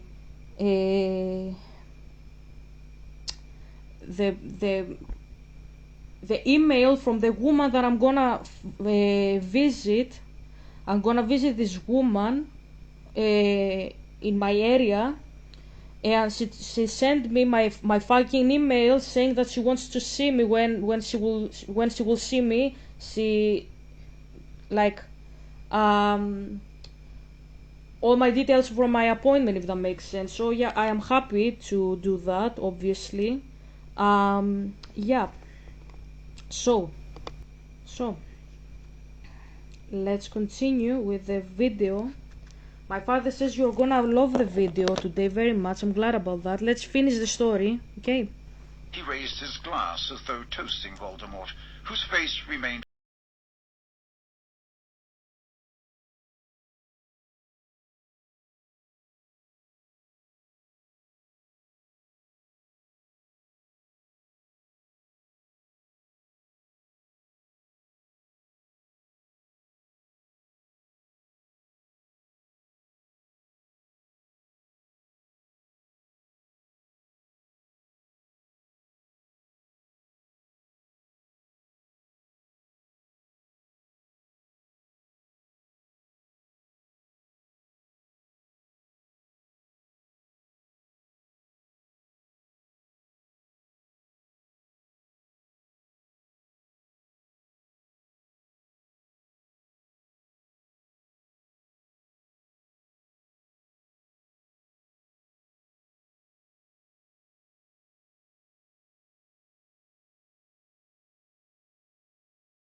When somebody asks you, you have to open the door. If you don't open the door, you are an asshole.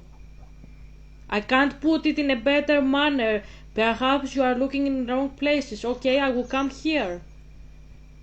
Yes, but he wanted to make his students Death Eaters. Joanne, go fuck yourself, that's what I'm gonna say. Go fuck yourself. My father said seek and you will find. Knock the door, you will be opened.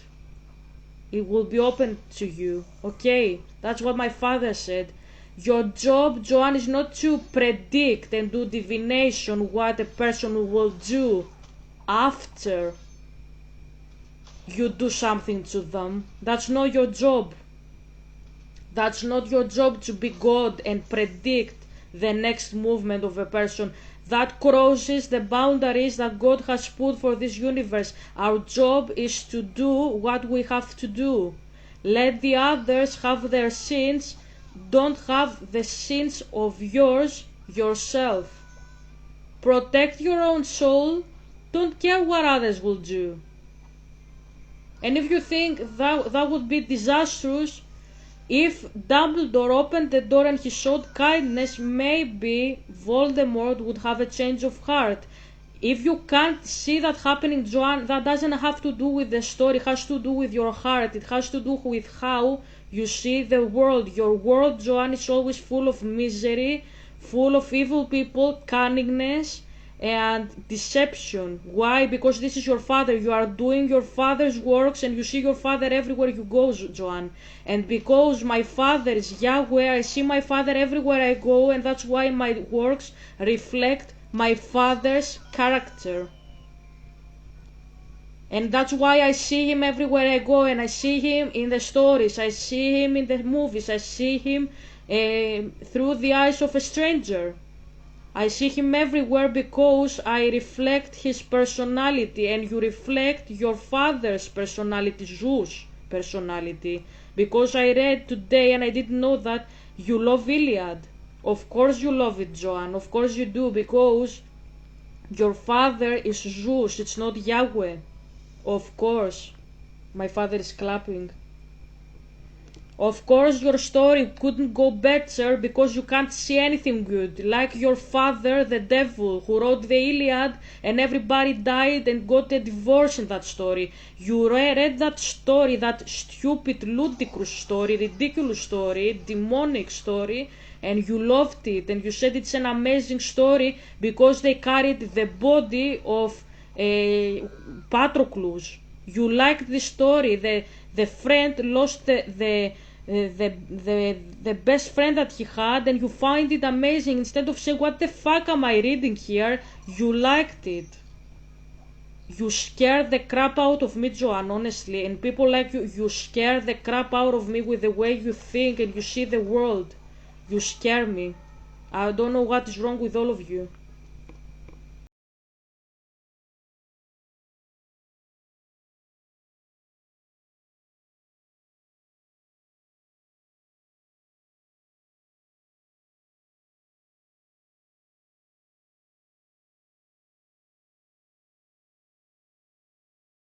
Dumbledore. That's not deception. Saruman, in the other story, listen carefully what he said in the other story, Saruman. He said, you don't use your ways well, Gandalf. You are clever, but you are associated with stupid people. Didn't he say that? And he said, you need me. Voldemort doesn't say that. He says, I am yours, my talents are at your disposal. He's giving allegiance like Gollum gave to Frodo. He is redeemable with what he's doing. He's redeemable. Dumbledore is shutting the door at him. Because Rowling is a nasty person, she shouldn't write the story like that. I bet my crap head that because the story irritates me very much, it's like white noise in my head. I'm sure, Dad, did you tell Joanne, let's clarify this once and for all, did you tell Joanne to write the story and redeem Tom Riddle in this scene and tell him come and teach and redeem him? Did you tell her? I am sure you did. He says, why do you think I did this? Because this is what I smell. This is what I smell in the story, that you wanted her to redeem him, and she used the story as a memory to justify what she did. He says, why do you think I gave her a story and she made it a memory, Helga? Because, father, the story you gave her is a fraction. The memory is a fraction of a scene.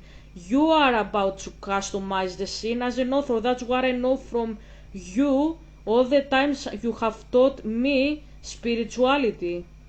You have given me many scenes with Persis, and I have customized them into the way I prefer them to be said as stories. You are given fractions, and you are allowed to, as you have the free will, to customize the story. So Joanne was given this scene by you, and she chose to sacrifice it to the devil. That's what I'm saying, Father. Can you confirm what I'm saying as an author? He says, yes, Helga, that's why I asked you. I wanted you to say it on camera. You are very correct. This is what happened. The story's outcome that I intended for the characters were the ones that you have in Percy's story. Desmond is Dumbledore. He is the antagonist of the protagonist who is redeemable, yes, and Perseus is Voldemort. He redeems himself through his redemption. Desmond is also redeemed because he learns to show mercy through the actions that Perseus causes, the actions of Perseus cause to other people, the harm that the actions of Perseus cause to the people around him. Sorry, my native language is Greek and I'm translating. My father, he's talking to me in Greek. That's what he says. Yeah, I can smell it. That's why I'm telling you. I can smell it. My father says you are Louis Vuitton Helga, Emma Thompson, who played Trelawney, the seer. You are her from Cruella. You say you are smelling awful. I can smell you, as she said in the movie of Cruella. I love that. That's amazing.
So that's the story here. In order to finish my level, I will let the other story read. I'm not gonna analyze what I said in my Instagram today because I'm really tired with about that.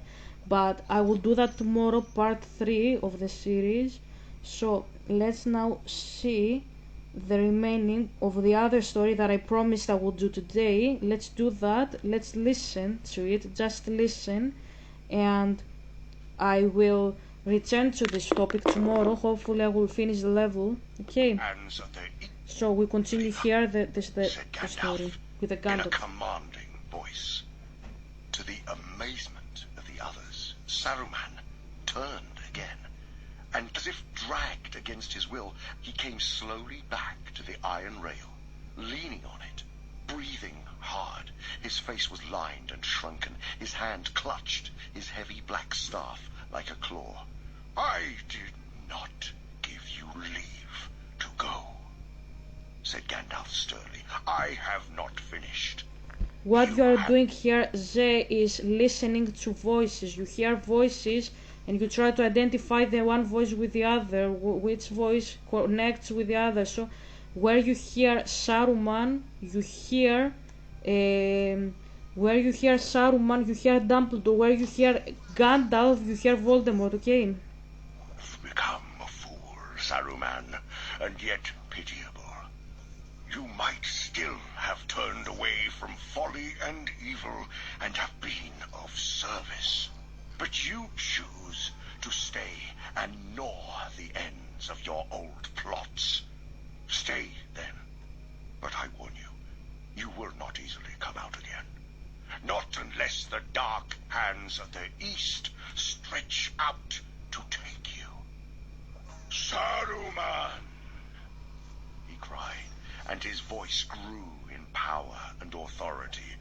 Behold, I am not Gandalf the Grey whom you betrayed. I am Gandalf the White who has returned from death. You have no color now, and I cast you from the Order and from the Council. Can you see what it says? I am not the Gandalf you abandoned, you treated like that. I came from the dead. Helga, why is it so moving for you? Because this is the archetype of my father. We are discussing all these moments about my father, the person that is vilified and taken away. Zay is the Christ figure that you saw, for example, in the Caviezel movie, the Jim Caviezel movie. It's Jesus, actually. It's the Christ figure. Voldemort is the Christ figure. And if you're like, Helga, that's the killer, because the story is written by a mystic and she wants you to see my father as a bad person. And who is the good person? The judgmental Dumbledore, who doesn't want the other person. When you read Voldemort, you read every person like you and me there. That's the face of my father. Where you see Yahweh, you see people. You see the face of my father rejected. If you reject Jesus, you are rejecting his people as well. If you reject whom he sends, you reject him too. Right? My father was persecuted. He didn't persecute people. Persecuting people is something that the devil is doing. Zeus is doing. Okay? And that's what she's doing there. And he says, I came from the dead. I'm not whom you cast out like that. I cast you out of the order, he says. Hear it again for what it is. You will not easily come out again. Not unless the dark hands of the East stretch out to take you. Saruman! He cried, and his voice grew in power and authority. Behold, I am not Gandalf the Grey whom you betrayed. I am Gandalf the White who has returned from death. You have no color now, and I cast you from the Order and from the Council. He raised his hand and spoke slowly in a clear, cold voice. Saruman, your staff is broken. There was a crack, and the staff split asunder in Saruman's hand, and the head of it fell down at Gandalf's feet. Go, said Gandalf. With a cry, Saruman fell back and crawled away. At that moment, a heavy, shining thing came hurtling down from above. It glanced off the iron rail even as Saruman left it, and passing close to Gandalf's head, it smote the stair on which he stood. The rail rang and snapped. The stair cracked and splintered in glittering sparks, but the ball was unharmed. It rolled on down the steps, a globe of crystal, dark but glowing with a heart of fire. As it bounded away towards the pool, Pippin ran after it and picked it up. "The murderous rogue!" cried Éomer. But Gandalf was unmoved. "No, that was not thrown by Saruman," he said. "Nor even at his bidding, I think. It came from a window far above, a parting shot. From Master Wormtongue, I fancy, but ill-aimed. The aim was poor, maybe, because he could not make up his mind which he hated more, you or Saruman," said Aragorn. "That may be so," said Gandalf. "Small comfort will those two have in their companionship. They will gnaw one another with words, but..." So I can see that this level is quite hard, and it has three pieces, the one behind the other. We'll continue tomorrow. Hope you enjoyed the video. Okay, love you very much, and I will see you tomorrow. Hope you contact me one day. I don't know what the fuck. Bye. My father says bye.